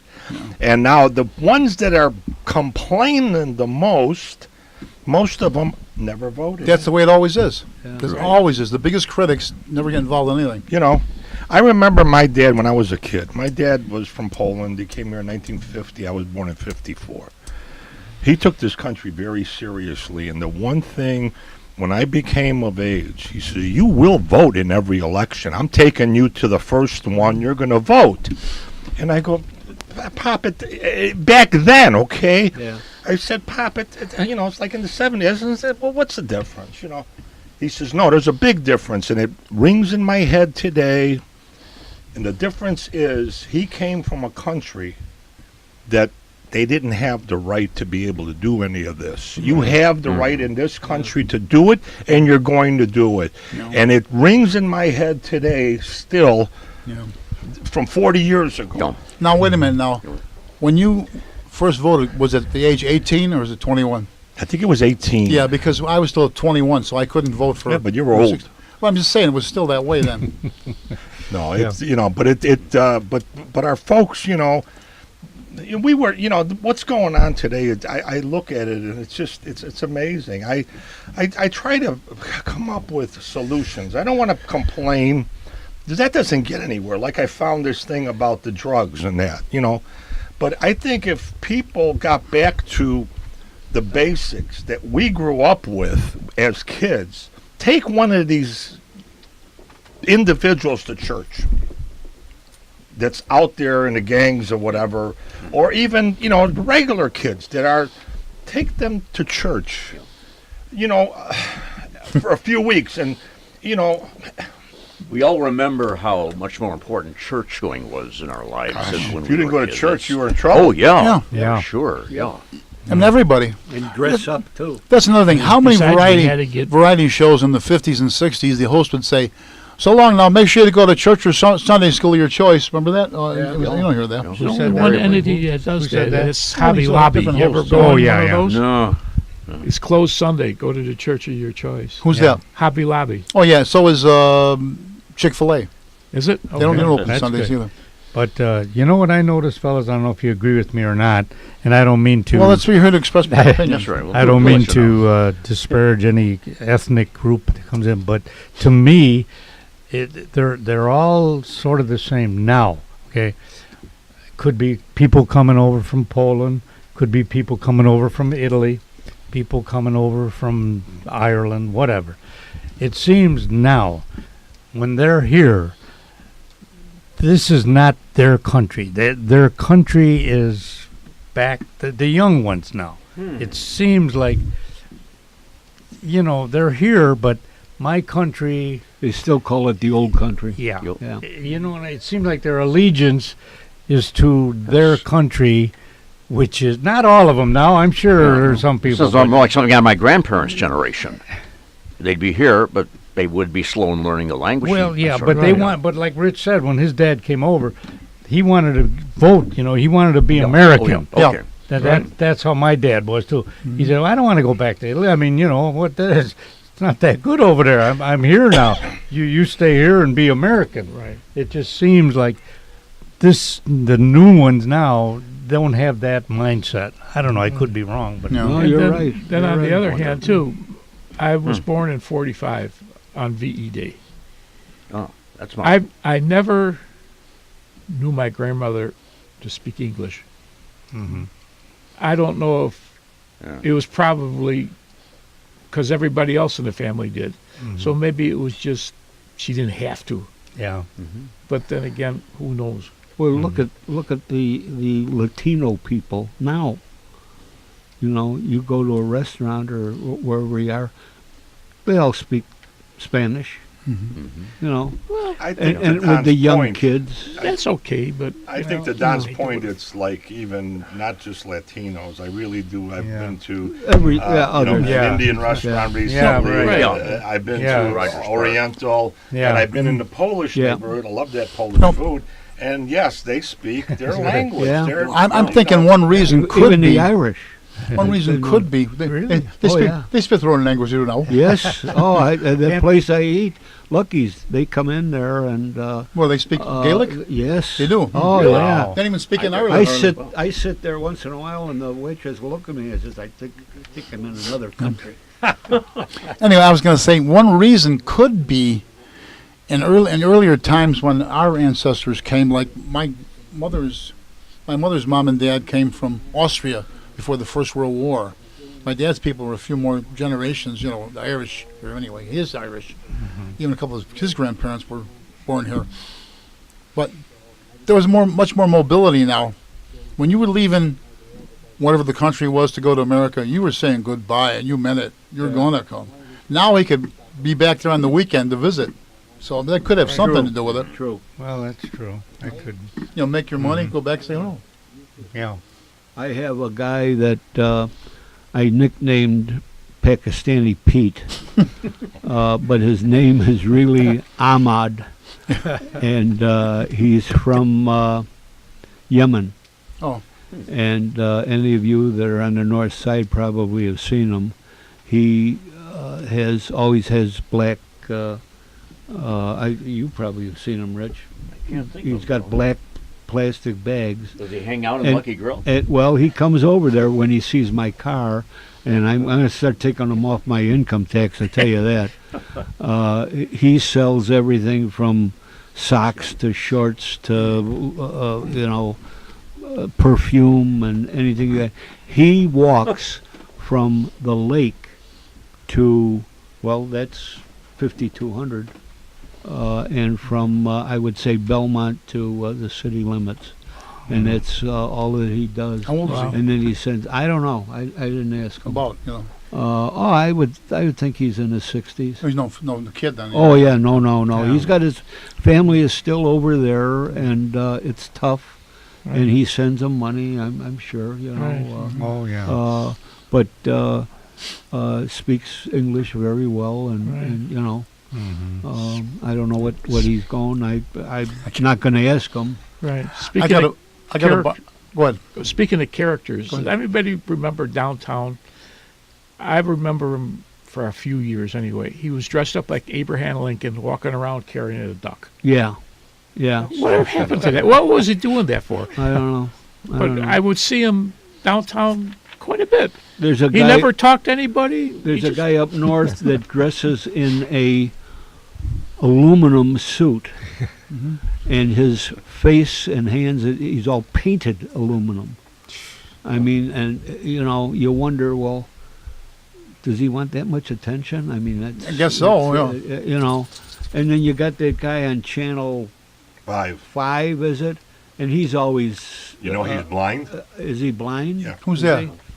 The guy, he's on the news all the time. He's got like neon colored suits. He's got the Yeah. zoot suit, the long jacket. Yeah. He's always downtown on the news. He's 100% blind. Is he really? Yeah. Oh yeah. And he's on the news all the time. The guy you were just talking about. Does he sing "If I Only Had a Heart"? You know. No. If I only had- Anyway, you talk about Tom McKenna put me on. My barber retired, and you know, most of the good barbers are Italians that I've never met. You know. That's interesting. Am I right? No. Aren't you all your barber's Italian, your bartender's Irish, and your lawyers and doctors Jews? You know. It's a jail. But anyway, so I thought he was Italian. He's like small, like a Sicilian. He speaks with a foreign accent. Finally, I said to him, where'd you come from? Where you born? Jerusalem. So I'm thinking, oh, he's Israeli. No, he's Palestinian, you know. So you talk about something and say, this country all BS, but he wouldn't say BS. All BS. I said, gee, Mike, why are you here? Why did you come here if this is all BS, you know? Build something, you know. Yeah. So, and yet he still has the right to say that, right? Yeah. Right. You can still say it. And gracious as it sounds, but Tell you the truth, I never even heard of Yemen until I looked it up when Yeah. I found out that. And he's got my phone, and I got his phone, and I thought Yeah. that was. Anyway, he goes over every so often. But they're fighting and killing each other Yeah. over in this. Constant civil war down there. Yeah. we have getting back to the presidents. There were a number of popular fiction films made about presidents. Some very good ones over the years. A couple came to light recently. Has anyone ever heard of the movie Tennessee Johnson? No. With Yeah, I forget the star of that movie. Van Heflin. Van Heflin, you're right. And it's- I saw that right? years ago. He's Andrew Johnson in it. Yeah. And you know, of course, it's still Hollywood, but it brings out a lot of facts like Andrew Johnson, who was succeeded Abraham Lincoln with the assassination, right? He was a Democrat. He was from Right. Tennessee. Yeah. He's loyal to the Union. He's also had been an indentured servant, the sort of slavery you never hear about today. Yeah, I missed If you're an indentured servant, you came over, you worked for somebody as an apprentice for 8 or 10 years or did something till it was paid off. So he was a runaway from one of the Carolinas, I believe. He wound up in Tennessee. So that's one thing about him. Another thing was they said he was a drunk, but supposedly, according to the story, he had some fever and he took brandy the day of the inauguration. That's on an the empty constant stomach. story. Yeah. Was that But that true? drunk legend really Do you think hung that's on to true him, or though. no? You don't know. Probably. Yeah. Yeah. People were using all. You didn't want to drink the water in those days, so you just drank liquor. Yeah, that's for sure. But it's interesting that Lincoln would choose his first. Hannibal Hamlin, was that his first vice That was president? his first term. Yeah. Hannibal Hamlin. So he chose this Southern Democrat. They call it the Union. the Union Party was a Yeah, they were calling it. all Those are pro-North. Republicans, really. But, you know, yeah. but he wanted to unite things up, and he wound up being president. So he was never elected president. And he was, the story is he was saved from an impeachment by just one vote. Yeah. Well, it is true, isn't it? Yeah. That was Andrew Johnson. Johnson, yeah. Yeah. He did not resign before impeachment, but he barely clung to office. There's a movie out now, or a TV movie, and I don't remember who was in it. It's a famous actor, and he played the president. You remember that? And they were up in the airplane, and And Which president? Which president? well, no, it was a fictitious president. No. That was a fictitious one. William Devane was the president in one picture we saw. He played a part of fictitious He did president. one or two of the Kennedy brothers in his year. Yeah, right. Was that Missiles of October? I think that's it. Yeah, I think it was. Oh. Yeah. There was another Goes back to the episode. 70s. But anyway, overall, this was a pretty good picture. This Tennessee Johnson. If you see it, it's worth Yeah, it's taking one in. Barely known films. Yeah. I think it was. Yeah. Another one, and it's much better known. I've mentioned this. Talked to John Koshelko about it. Wilson for like 1944. Oh yeah. First class production. Have you ever seen was anyone? it? Yeah, I have. I Is that forget the name of it? Wilson. The star of the movie hung on there for a while. I can't pull his name out though. I think the story is that FDR saw the movie and liked it very much. I could think of it until you said that. All right. Jimmy Stewart or somebody? no. like No. Keep on. Oh, Not a well-known actor. Oh. yeah, he- but it is he probably played arguably- Wilson to a T. Yeah. Anyway, it's Technicolor. It has really first class sets and it reenacts like the old time conventions with the big bands and there's no. Oh, I yeah. just said there's no PA. Right. You know, so you had to be, like the old time ring announcers. Megabones. To one fall, presenting. He had to belt that out, right? So everybody could hear it in the last row. Well, that's the way he had to speak It's incredible. in those days. And this is Alexander Knox. That's it. That's the guy. Good job. And it was, by the way, Canadian. But he played the part of Wilson, and let's see, he had really what's his name? Forget the leading lady though. Yeah, well, I should have brought something with me. on it. Getting- But Yeah. it starts off where he was president of Princeton. Well, it was Thomas Woodrow Wilson. A lot of people don't know that he was a Southerner because he got in through New Jersey politics. And of course, And he was an academic. academic. Yeah. He written many books on the topic, the government, and the party bosses came to him. This is the Democrats, and they want him to run for governor because they thought they could manipulate him, and they did it. And he wound up being a pain in their side, so they thought, let's kick him upstairs. Right. Question: when Roosevelt was in power, did he run into any flack by running for a third and fourth term? Because Washington sort From of quite a few. went quite a after few. two, and it was kind of the norm after His that. name was, yeah. And then The third one, they had the convention here. The old and stadium. Supposedly, Yeah. they had sound effect or speaker through the sewer system. Yeah. We want Yeah, Roosevelt. yeah, by and that- acclamation. yeah, Yeah. because he was facing quite a bit of opposition running for a third term. right, Mm-hmm. and I heard the fourth term he barely won it. It was pretty close. But when you And see I don't even pictures know of who was running against him. the man was only 63 when he died. He looked like he was in his Yeah. 80s. He Yeah, looked he was terrible. Yeah. A lot of people, and here then he chooses kind of a non-entity to run with him, like Harry Truman. Truman, yeah. Yeah. Well, who were the other vice presidents? Wallace, what was his name? Henry Wallace. Henry Wallace was a socialist. John Nance Garner. Yeah, he in was the from 30s. Texas, right? Yeah. Right. Can't And, That get was that it, right. right? 3? and I understand Must be another that one. Truman, they very seldom talked, and he didn't even know about The the A-bomb. atomic war, That's the right. atomic That's bomb, right. until Yeah. after he became Yeah. president. Yeah, he said he felt the weight of the world falling on his Yeah. shoulders. And he would be my, in my time, I think, my favorite president. I don't even think he couldn't get in the party today. They said he couldn't get nominated. He couldn't even get in the convention hall. So, I mean, of his attitude. Sure, of course, he's dead. No, that's true. Yeah. Do you guys Well, he remember was a failure who, in business, though, story about who Truman. was was a the haberdasher. presidential, and he was elected, that always had a corncob pipe? Not MacArthur. Yeah. he never was. No, he was Yeah, not, right, he right. wasn't the president, but I've got Corncob a pipe. corncob pipe when he was here. I was in the fire. My dad was. And Who was he took it? me down there, and it was MacArthur. Okay. Yeah, and they were He handing did run out for those president. pipes. Yes, yeah. Didn't go yeah. very far. That's Yeah. right. Yeah. You guys were talking about Roosevelt. We talked a little bit about Al Capone and that. I found a story, 1933, again, February 15th, not Valentine's Day, the day after, was when Anton Cermak got shot to death. Right. Wow. and they claimed at the time he took a bullet for Roosevelt and all of that. Yeah, that's That- controversial. May not be true. That was very controversial Yeah. because when he just became mayor of Chicago in a short Yeah. period of time there, and they used to be able to do whatever they wanted. They paid off everybody, you know. Well, when he came in, he changed all of that. And there is proof out there because they hired a guy that was an immigrant from Italy, Giuseppe to shoot- Zingara. okay, and he shot him, That's right. and then they put him to death like Oh, like in 3 months. Yeah. or 3 months, shorter, all I over, think. yeah. It was, you know, but it Trial was and all. definitely the mob that you can attribute. Rumor has it. Let's put it that way. Sort of, you know. We don't know for a fact. There's something about human nature where we want to believe these conspiracies. We don't know for a fact, but it is kind of shady, as you said. And he's supposed to have said, "I'm glad it was me and not you," to Roosevelt, which was made up by a newspaper man.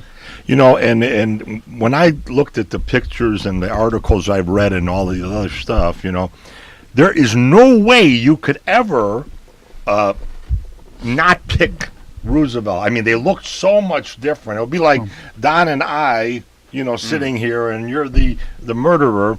Well, you know, the guy has, you know, grayer hair, you know, whatever, shorter, whatever. No, you know, so.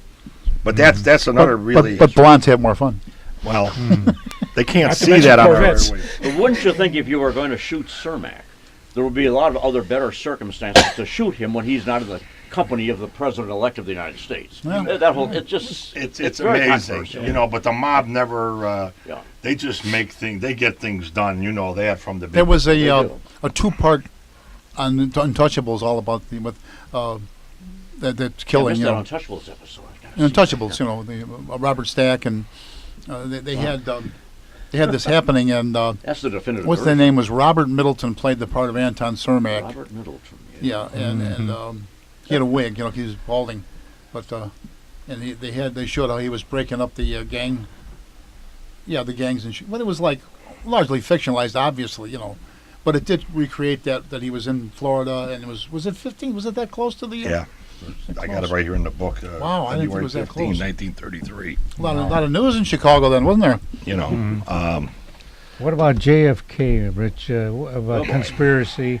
we've all heard that. You know, Well, yeah, but is I it mean, still the mob, CIA? there's no. Huh. You know, Did they ever find no. out really? you We'll just never got the find book out, that you Well, bought. yeah, There's somewhat. a book out called Mob Adjacent, and I had these people on my show. But I didn't the read brothers. that. Kennedy, I didn't get as far as that. And they wrote a book. They were adjacent. Their family was adjacent to the mob. They owned a nightclub, Orlando's Hideaway on Mannheim Road in Schiller Park, and it was next to Manny Starr's. What was that called? Well, Hacienda? no, that one was the Hacienda, but it was a major nightclub. Yeah. And Sinatra and Giancana and all of that met there. And that's when Giancana said to Sinatra, because Sinatra really was a guy that got the mob to help get Kennedy elected. That's the story. That's the story. So and the deal was this, and Joe Kennedy went to meet with, you know, the mob, Giancana, and that. The deal was, if we help get you elected, you lay off of us. And what happened after they got Bobby elected? didn't get the message. Bobby Kennedy went, you know, berserk. So they actually, you know, and look at Gerald R. Ford was head of the Warren Commission investigating. How do you get shot? I don't know if any of you saw the Magruder film. How do you get shot from the back of the head and your head goes backwards? You The know, recoil, some argue. oh, right? You know, but you know what I'm saying with that whole thing. But I always say, if there was a vast conspiracy of any kind at the time of JFK's assassination, by now you think somebody would have talked. You would think. There's In enough all these people- years, there's enough somebody would have talked. There's Yeah. enough people still alive Yeah. that would be. afraid. Well, they can't let the story out. Right. And I'll tell you, one of the persons that was there, and he was head of the CIA at the time, George Bush Sr. He was at the Texas Library that day. Wow. And there's Was he? I pictures. didn't know he was there. There's then. pictures of him Uh-oh. You know, There. there was one weird thing because they were covering it. And I remember when they were putting his body in Air Force One, they put it in a casket in. Right. You notice when they took it out, it was in it was in a body bag. It was also the duty and it was the duty and the right of the coroner of Dallas County to perform that autopsy, not anybody, but they took it away, Right. taken away right away. You know, All kind of unanswered questions. you know, we're talking about something in 1963, and we were young at the I was a time. senior in high school. We just came back from Yeah. lunch. Right. We were young at the time, and Oh, it dominated our lives. And Yeah. it's been painted in our heads forever. Well, do you think we'll ever know the real story behind the whole thing? No. no, Some accused Although I don't Johnson. buy this about himself by himself and And he's perfect fall guy. I remember they were taking Ruby out of a jail, and they showed him on live TV Right. shooting the guy. Everybody said, "Hey, somebody's going to shoot him." Bong. Right. And we are. No instant replay. Well, usually we all saw And it. he had a Chicago connection, didn't he? look at the Yes, things from that here. are happening today with West Side stuff Gangster. and stars and this and that, and it just really is Jake covered up. When, Rubenstein. you know, the situation's not as bad as that, but similar Right. every day in the news. It's just, it's amazing that the media could write what they write. You know, It's it's about attempts to kill Castro, which is almost in the realm of Well, comedy. that is Blowing up cigar. I mean, that- nothing worse. It wasn't a blow-up cigar. That was- It was poisoned. The cigar was poisoned, and they did poison him, and he survived. That's documented. Really? That Yes, he sir. was maybe hospitalized? Or? Yes, for about 6 or 8 months. Whoa! Well, Yes. I missed this. that tobacco is strictly poison anyway. It's going to Yeah. poison you sooner or But later. that's definite. With that whole That's going to thing. be looked into. That, you know what? Like we're talking about now, it'll never come up because there's still enough people still alive That's right. that would be afraid to. You get the whole Cuban Missile Just crisis. proves fake news was alive and well back then too. Oh, You know, sure. Mrs. O'Leary's cow. I found the article. I found the real article. I really did. And they painted her to be this old Irish hag, and she was ugly. And Well, she's only in her 40s. Yeah, I mean, Is that right? Kind of old in those days. No, I found sketches, or I don't think it was pictures, 1871, but I found sketches of her. She was an attractive lady. She was young. She was a school teacher. She was educated. Right. But and the news media guy that wrote that story that was so bad about the whole thing Yeah.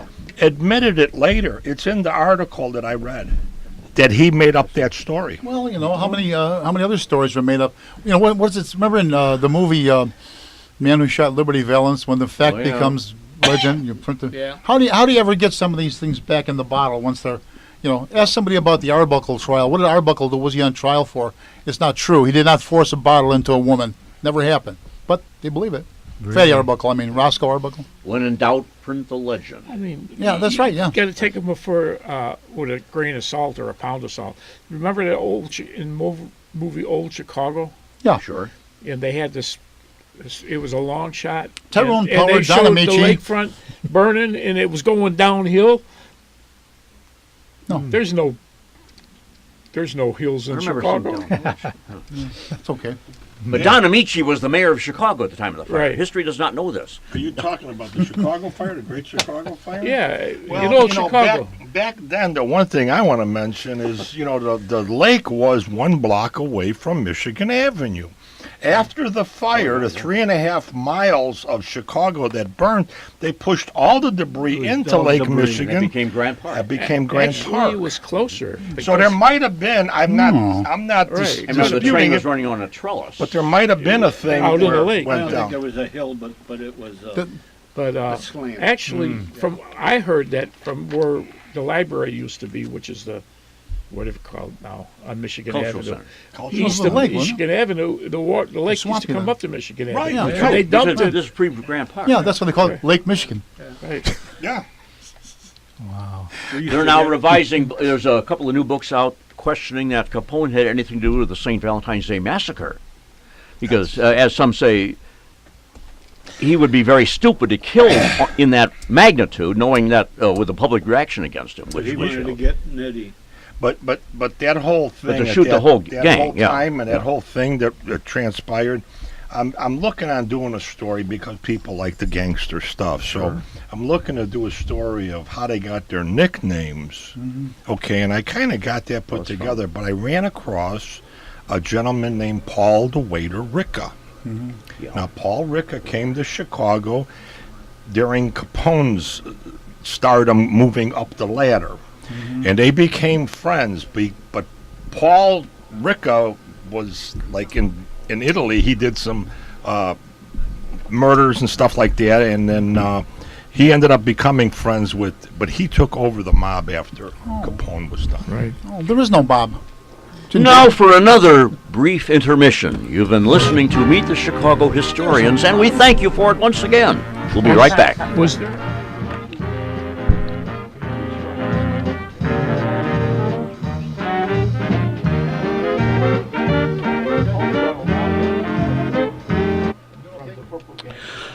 Do you need a carpet for your living room?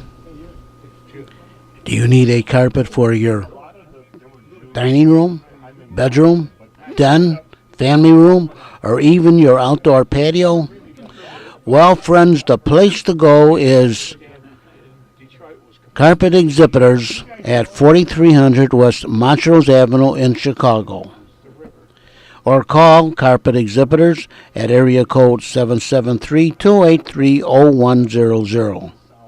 Remember, friends, if you need a great deal on any carpeting for your home, for your living room, dining room, bedroom, den, or family room, or even your outdoor patio, go or call Exhibitors Carpet at area code 773-283-0100, or they're located at 4300 West Montrose Avenue in Chicago. They are on Montrose Avenue between Cicero Avenue and Pulaski on the north side of the street. Go in and pick out what you want and tell them you heard this on Meet the Chicago Historians. And remember, Exhibitors Carpet, which is located at 4300 West Montrose Avenue, and once again, their phone number is area code 773-283-0100. So for a great carpet for any room in your home, go or call Exhibitors Carpet, 4300 West Montrose Avenue. Again, they're between Cicero and Pulaski on the north side of Montrose Avenue, and their phone number is area code 773-283-0100. Exhibitors Carpet for a great deal.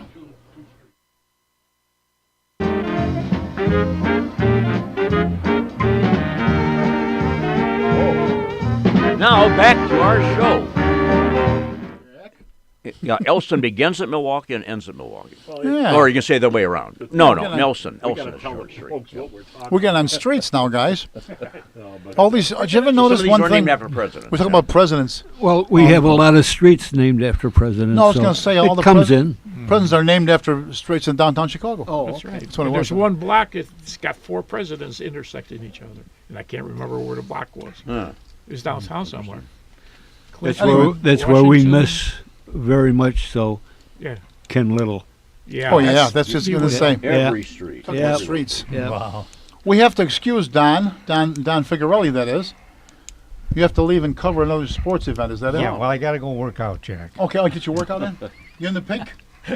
Here's my work. Hey, it was fun, Jack. Thanks Oh for yeah, inviting thanks for me. coming. Okay, guys, take Take care, Don. All right, Come on, Anytime, next Don. time. Hope you make it next Remember month. now, everybody, Okay. Donna Sports Show. Yeah. Donna Sports will be recording it in 2 days now. So, anyway, getting back to the presidents, someone once said, I forget which candidate it was, and of course it wasn't their candidate. They said, "Boy, what an ego that guy's got." And I said, "Excuse me, who doesn't have a big ego to want to run for president? Don't you think that's a necessary commodity?" Probably the Yeah. least one would have been Jimmy Carter. Well, you have to have two. Yeah. Honey, it's Had a one large thing to, ego. But his brother made up for him. it's one thing to come, Billy, be, be mild and who knows what he was like in person? I don't know. He's Yeah. still You could, in around, a though. sense, question somebody's sanity who wants to run for There president. you go. Yeah, I know. I had I was Or sitting in their checking account. this is gee, it must be almost 2 years ago, I suppose. Having a hamburger in the local Wendy's down on Archer Avenue, and a young waitress in there. She's telling me about this guy Trump running for president. I said, well, why would anybody want to run for president like that? She says, he wants to do that so he can do insider trading, like on Wall Street. I said, who told you that one? You couldn't do that otherwise? That's Yeah, the thing boy. with the internet, people put out stuff and you don't know Oh, sure. if this guy is doing it from a lunatic asylum or Right. Who you is don't this know their putting it out? credentials. Right. Yeah. I've been a victim of that a couple of times, jumping on something right away without checking the facts. Anyway, getting back to that film Wilson I wanted to talk Yeah. about, which maybe is another underseen one. It's Technicolor. It's like a first-class production. All the sets are like right in period. Yeah, but it's not often shown, though. It is Yeah, it not. was just on Turner Classic Movies, Oh, if you ever get okay. that channel. They have it once in a while. And it has a large number of rather well-known actors that are in real-life, name characters. Vincent Price is a McAdoo. Really? Vincent Yeah. Price is in Wilson. Oh, wow. Senator Lodge is played by Sir Cedric Hardwicke Gee, I with a white beard on and all that white hair. didn't know Lodge was an Englishman. That's two foreigners. Yeah, And how does the Alexander movie Knox. cover one of the greatest, you might say, cover-ups in American history, Wilson's stroke? And in a sense, the presidential duties were taken over by his second wife. Yeah. Right. Yeah, nobody saw him but him, right? Yeah. Her, I mean. Her, right. Well, Yeah. you get back to a little later during 9/11. I'm sorry, what? 9/11 when the president was in the airplane. Who was running the government basically? Condoleezza Rice. Dick No. Cheney. Well, he was. He said he was running the government. I think. Even But him in an reality, I airplane, think he's she was still running He's it. still president. I mean, she was saying, and I. No. Whoever actually probably would be whoever was the ranking cabinet official there at the time. But You know there what I'm was saying? a time when none of them were there at the time. Oh, She that's was when they only made the one. big thing when Alexander Haig said, "I'm in charge here," and something like. Remember that? In the Watergate period, yeah. Huh? Yeah. During Watergate, yeah. There was No, some- no. The resignations. 9/11. No, Haig was Oh, in you're long right. You're before right. Haig was, 9/11. Right. yeah, you're right. Haig was when 'Cause, Reagan was shot. He was calling That's in it. from the That's plane. right. That's it. and I think you're right. He was talking to her, and he says, "No, you can't do that. You can't come back." Yeah. Well, they had to make sure everything was clear. Who Right. knew what was going on then? Right. Yeah. All those planes, all of a sudden, all these flights have to be, canceled and grounded. And I mean, I remember very well. I'm way down to headquarters to get off the medical roll, and I hear about another plane crashed into the, the other tower. Clark Webber was still on? No. Don, what was his name? Don and Roma.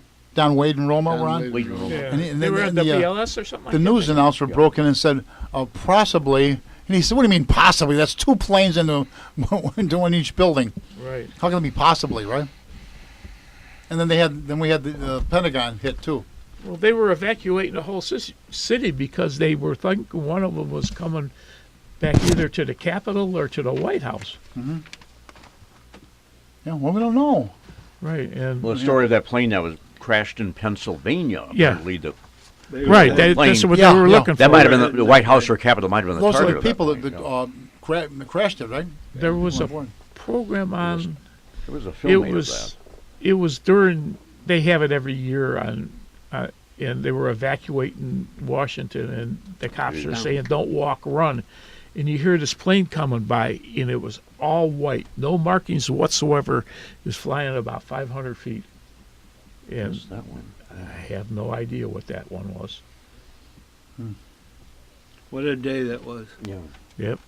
What are two monumental events that we all lived through: the assassination of JFK and 9/11, Yeah, and which is ultimately greater. I told my kids they had the same feeling that day when Kennedy happened to Kennedy. True. You know, Yeah. happened then. But But, before that happened, there was people in, I don't know who it was, they wanted to impeach him. Well, before it happened, it was like, is he going to be reelected? You know, Right, that's what I mean. Yeah. And that was, what, Oh, sure, but that's a year into his presidency or 2 years? Well, he was, it was 63. It was, well over 2. Lyndon Johnson could have run for another term beyond on his own. Yeah. Because it's two terms or 10 years is what they're limited to. Right. But he didn't choose to run the second term on his own. Another monumental event when Johnson, early in '68, announced that he would not run for his third term. I'm sorry, what? When Johnson, Oh, yeah, right. that was a monumental. Nobody watching knew. that nobody knew. No, there was Nobody no knew tip that off to when it was on anybody because he TV. said, Yeah. you could tell the way he said it too, and everybody, all these pundits are scrambling what to say. And accordingly, I will not run. You know, Yeah. Right. they're just We're not seek, we don't accept, right? And I think right. I watched it. I think it was on a Sunday Sherman night, essay. wasn't it? I don't know. You know, when you look at that story and then him not running again and that, you know, I think that was the beginning of our country really becoming divided because of that Vietnam War and all of that. And that's, he knew he was not electable. I mean, let's just face Right. facts. That was not because he didn't want to, you know, that was his goal, his dream, you know, being the president. Right. early in that amazing year of 1968. You know, Before but the when that all assassination. came Yeah. down, just, you know, people were just so, you know, I remember as a kid growing up, a lot of people from the neighborhood going to Nam, and I remember a lot of people I grew up with that didn't come back.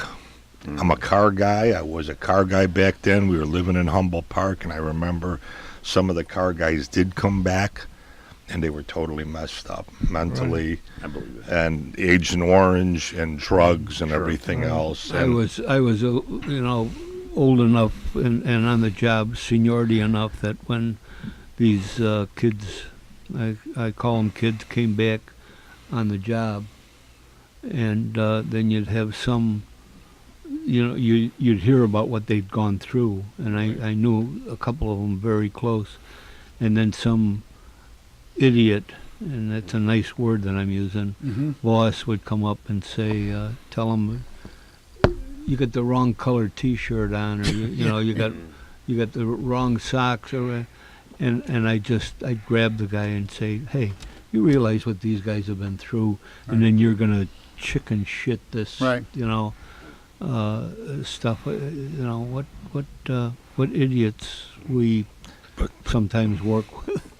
Well, they can be petty like that because it's easier to do it anyway. Yeah. And in a way related to the broader topic of presidents, do you think we will in our lifetime see the end of the Electoral College? I hope so. Since Hope not. in recent not, years, we've, two men, one woman, one man, have lost the presidency because of the Electoral College. Al Yeah. Gore and Hillary Clinton. Well, it's designed that way so no state. That big we know, states can yeah, dominate, exactly. you know. Right. Exactly. If Yeah. they didn't have the electoral college, the East Coast and the West Coast would have enough That's right. Well, that's enough votes Right. to elect whoever they wanted. Exactly. That's you why they can designed it debate that that way. point to high heaven, but no other so-called democracy in the world has this built-in safeguard that So, we put But in. no other Is no that other good? country has got states. Well, that's like, true. Like We're a this. federal, Right. yeah. Yeah. But I think it was originated before communication, and they would go to their local county or something and vote, and then they would bring it to the state, and then they would bring it at a certain time to the What you have is to the 51 separate elections because of being Right. District of Columbia. So if I win every vote in Illinois or win by one, I get the Illinois electoral votes. That's Right. why there's a difference in popular vote and But- electoral. the electors in the electoral college. They could vote for whoever they want, no matter Yeah, what. They can. You're right. Supposedly. You're Right. right. And they have split once in a while, yeah. They don't, though. Normally, right? Did that ever happen? I don't think we've ever, an election has been altered because the electors all of a sudden decided there'd be one here, one there, and one. That's right. But not enough to alter the election in the electoral vote. There Unless wasn't it that was, many uh, Russians around then anyway. Oh, my God.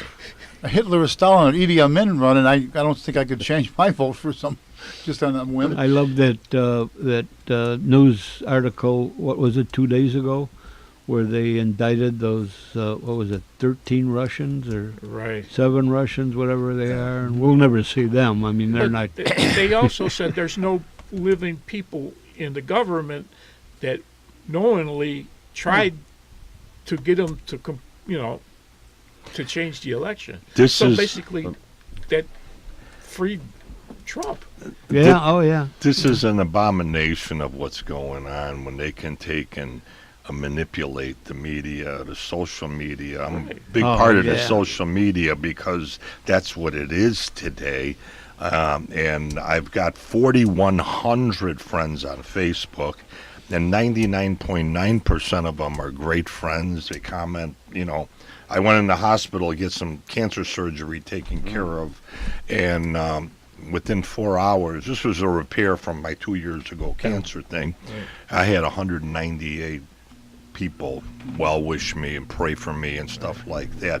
But I have a number of these people that are haters. I call Detractors. them the haters, and they post stuff. In fact, I have 2 accounts. One they actually hacked, so I'm going to see a guy in the next few days that we're going to just crash that account. It's what they can do, and they can paint you with that. I've lost probably a few hundred friends, and I got angry when I lost them. And then I don't do nothing right away when I'm angry. When you're angry, your creative juices aren't flowing. You're just mad. So I wait a few days, and I was thinking, you know what? The people who left me, unfriended me, they weren't friends anyway. They're part of this hater group and this negative group and all of that. So that person did me a favor. That's right. But they don't stop. They keep going. Oh, No matter what you do, they just keep at it. And Right. it's when we grew up, we were talking about it. We had no time for negativity. I didn't have to talk about him because he has gray hair and this and that, or That's right. he didn't have to talk about me because I have, blonde hair. Today it's just, But Bill didn't have gray hair then. On the internet, you Was it black? can instead of coming up to a person and telling them face to face you're a SOB, you could say anything about them, and even if it isn't true, it's not up to you to. It's up to them to ready? disprove it. it's kind of sad what you're saying because it's so true.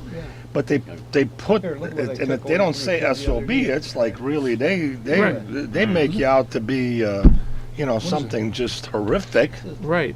And The shoe. I actually went on radio because I had. Oh, sure I don't is. even know if I want to get into that, but there was No. some stuff that went to the station and this and that, No. and I actually talked about it. Well, one thing for sure, Rich. There's an old saying that goes, "Love me or hate me, but don't ignore me." So, if you get people falling on either side, you know you're not being ignored. Is the way I look at it. I was writing for a short while, for a little over a year. I was wound up because I wrote a few letters to the editor, Southwest News Herald. He said, "This is long enough to turn it into an opinion column if you'd like to." So I came in and took my pick every week. I was writing something, So almost about a year ago now, he said they don't want you anymore. They have too many opinion columns. I think I was being too frank in my opinions.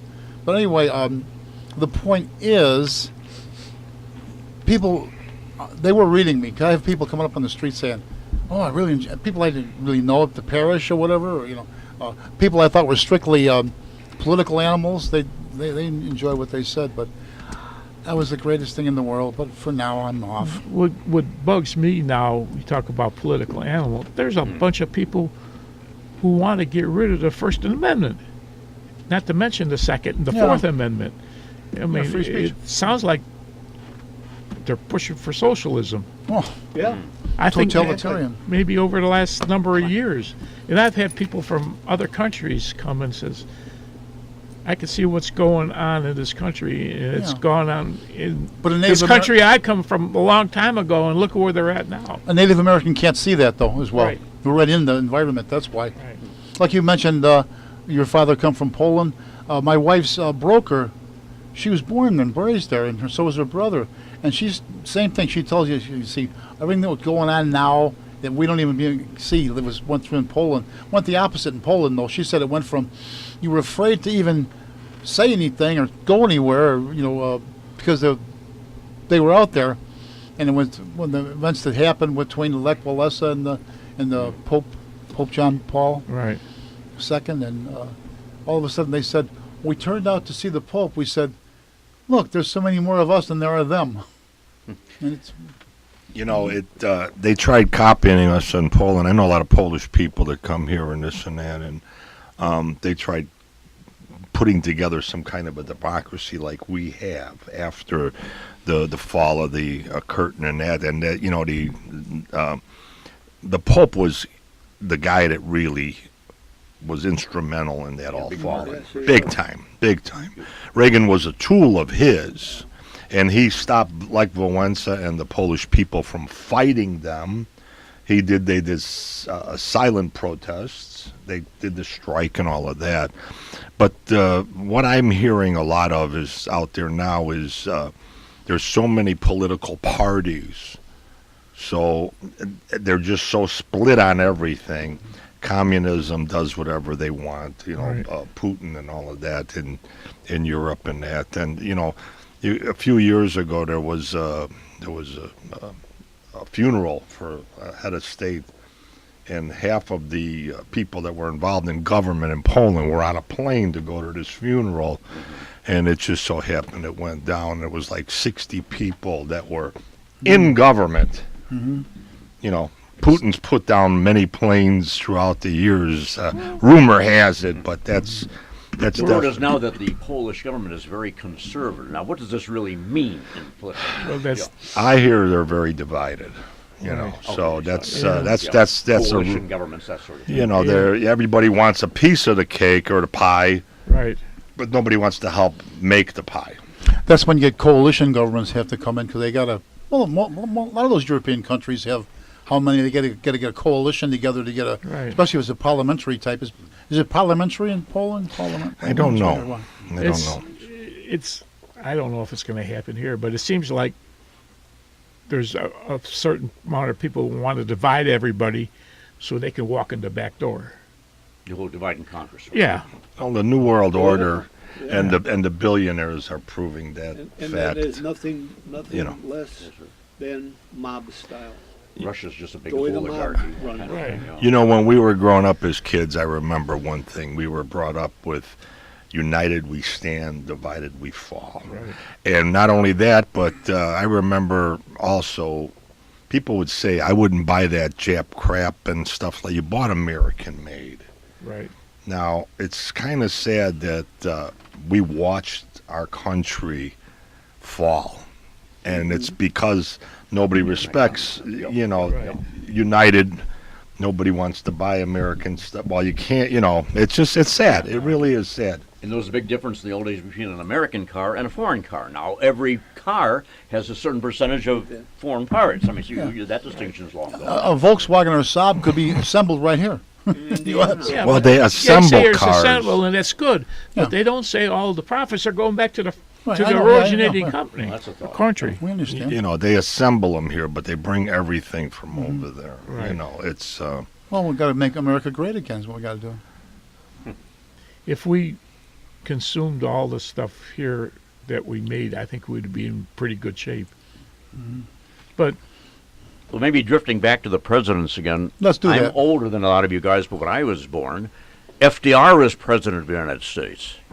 And you could, I think, make a good case, despite pros and cons, that he might have been the greatest president of the 20th century. I agree with you 100%. I did a lot of work on him, and you know, number one, I mean, he had polio, became president. Now, why anybody having And look that- how the news media, in a sense, respected that. well, Everybody knew he had polio, but nobody really knew how, to what degree he was disabled. They wouldn't photograph him moving or something, being held. Or you know, certainly in a wheelchair. it was known, but you know, with anybody having a disability, it's gotta take up part of your brain in that. Yeah. And then he took over this country after the Depression. Oh, yeah. I mean, how Well- you know? But he put people to work. He did. And you know what? Yep. He had a gal on the side. I was just going to say That Missy was- so and so. Yeah. No. Yeah.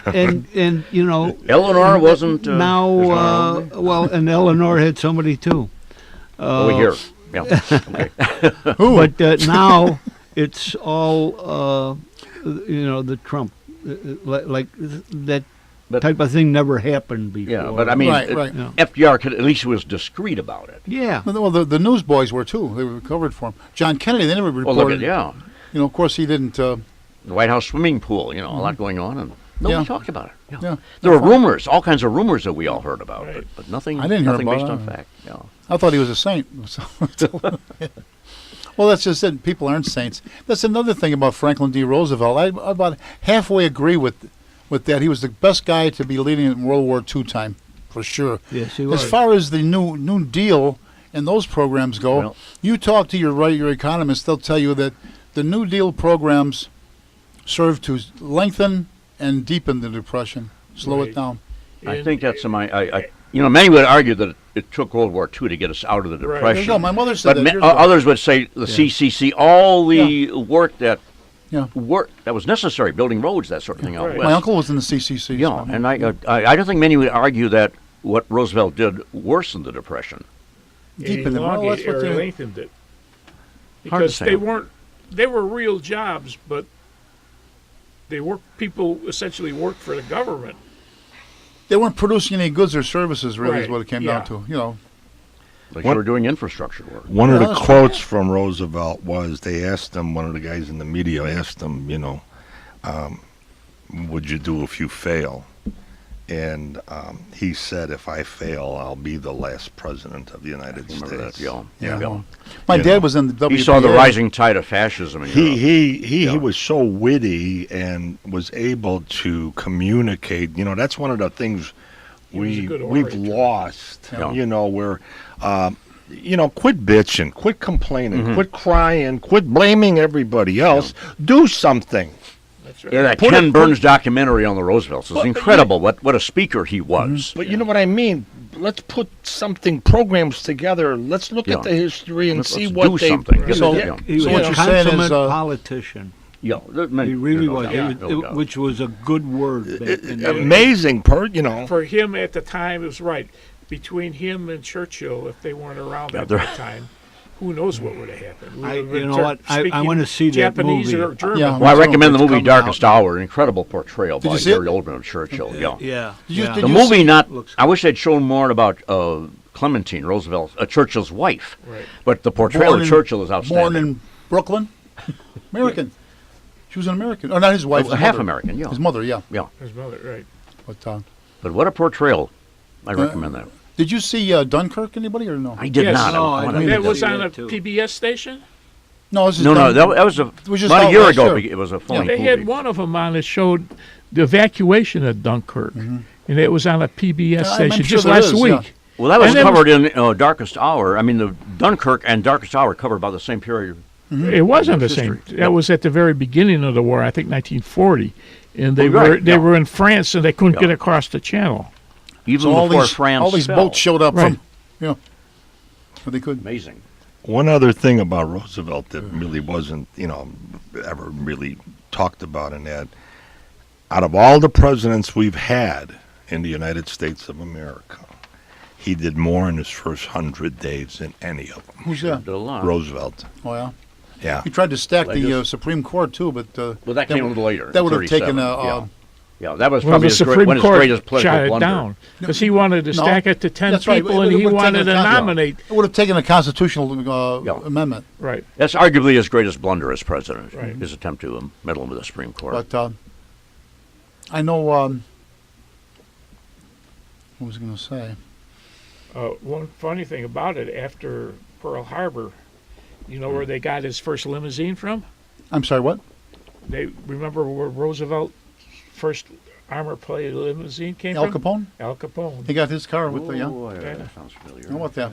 Yeah. from Snorky.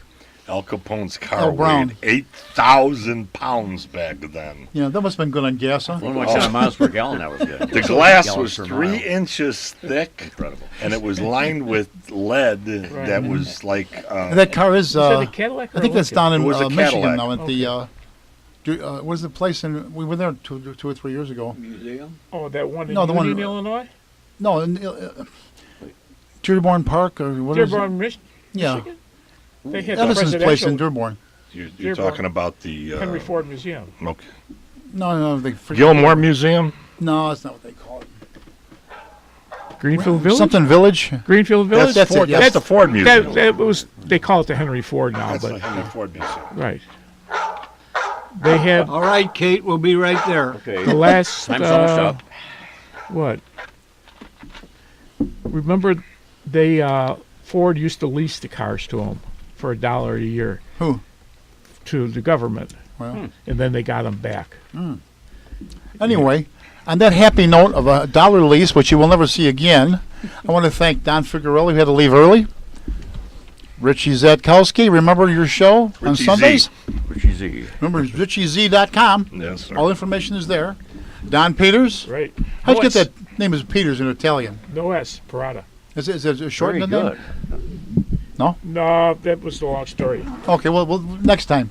Our announcer and our resident academician, Rich Lang. Yeah. Bill Kugelman, my good buddy, And King Kate. Kong Kugelman, and Kate. Yeah, there's Kate. And myself, Jack Ryan. Thanks for listening. Until next time, remember, history is much more than a book you keep on the shelf. We wish to thank Kevin of Jack FM WRHS 89.7 FM for broadcasting our shows over the Ridgewood Radio Network. Recordings of previous Meet the Chicago Historians programs are available for your listening pleasure via the internet at www.windycityhometown.com. We want to especially thank the executive producer of Windy City Hometown Entertainment Network, John Seconda. On behalf of everyone associated with our Historians program, we thank you for listening. This is your announcer, Rich Lang. So long until next time.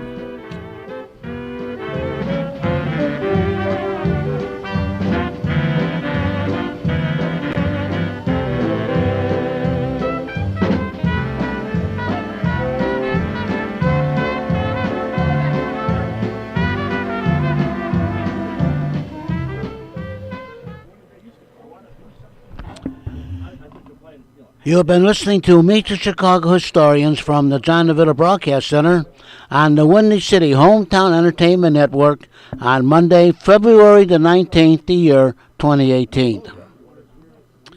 This broadcast was directed and produced by Jack Ryan, directed by John DeVita, and our special thanks to the executive producer of Windy City Hometown Entertainment Network, Mr. John Seconda. This program was pre-recorded on Monday, February the 19th, the year 2018. Until next time, friends, please be safe and thanks for listening.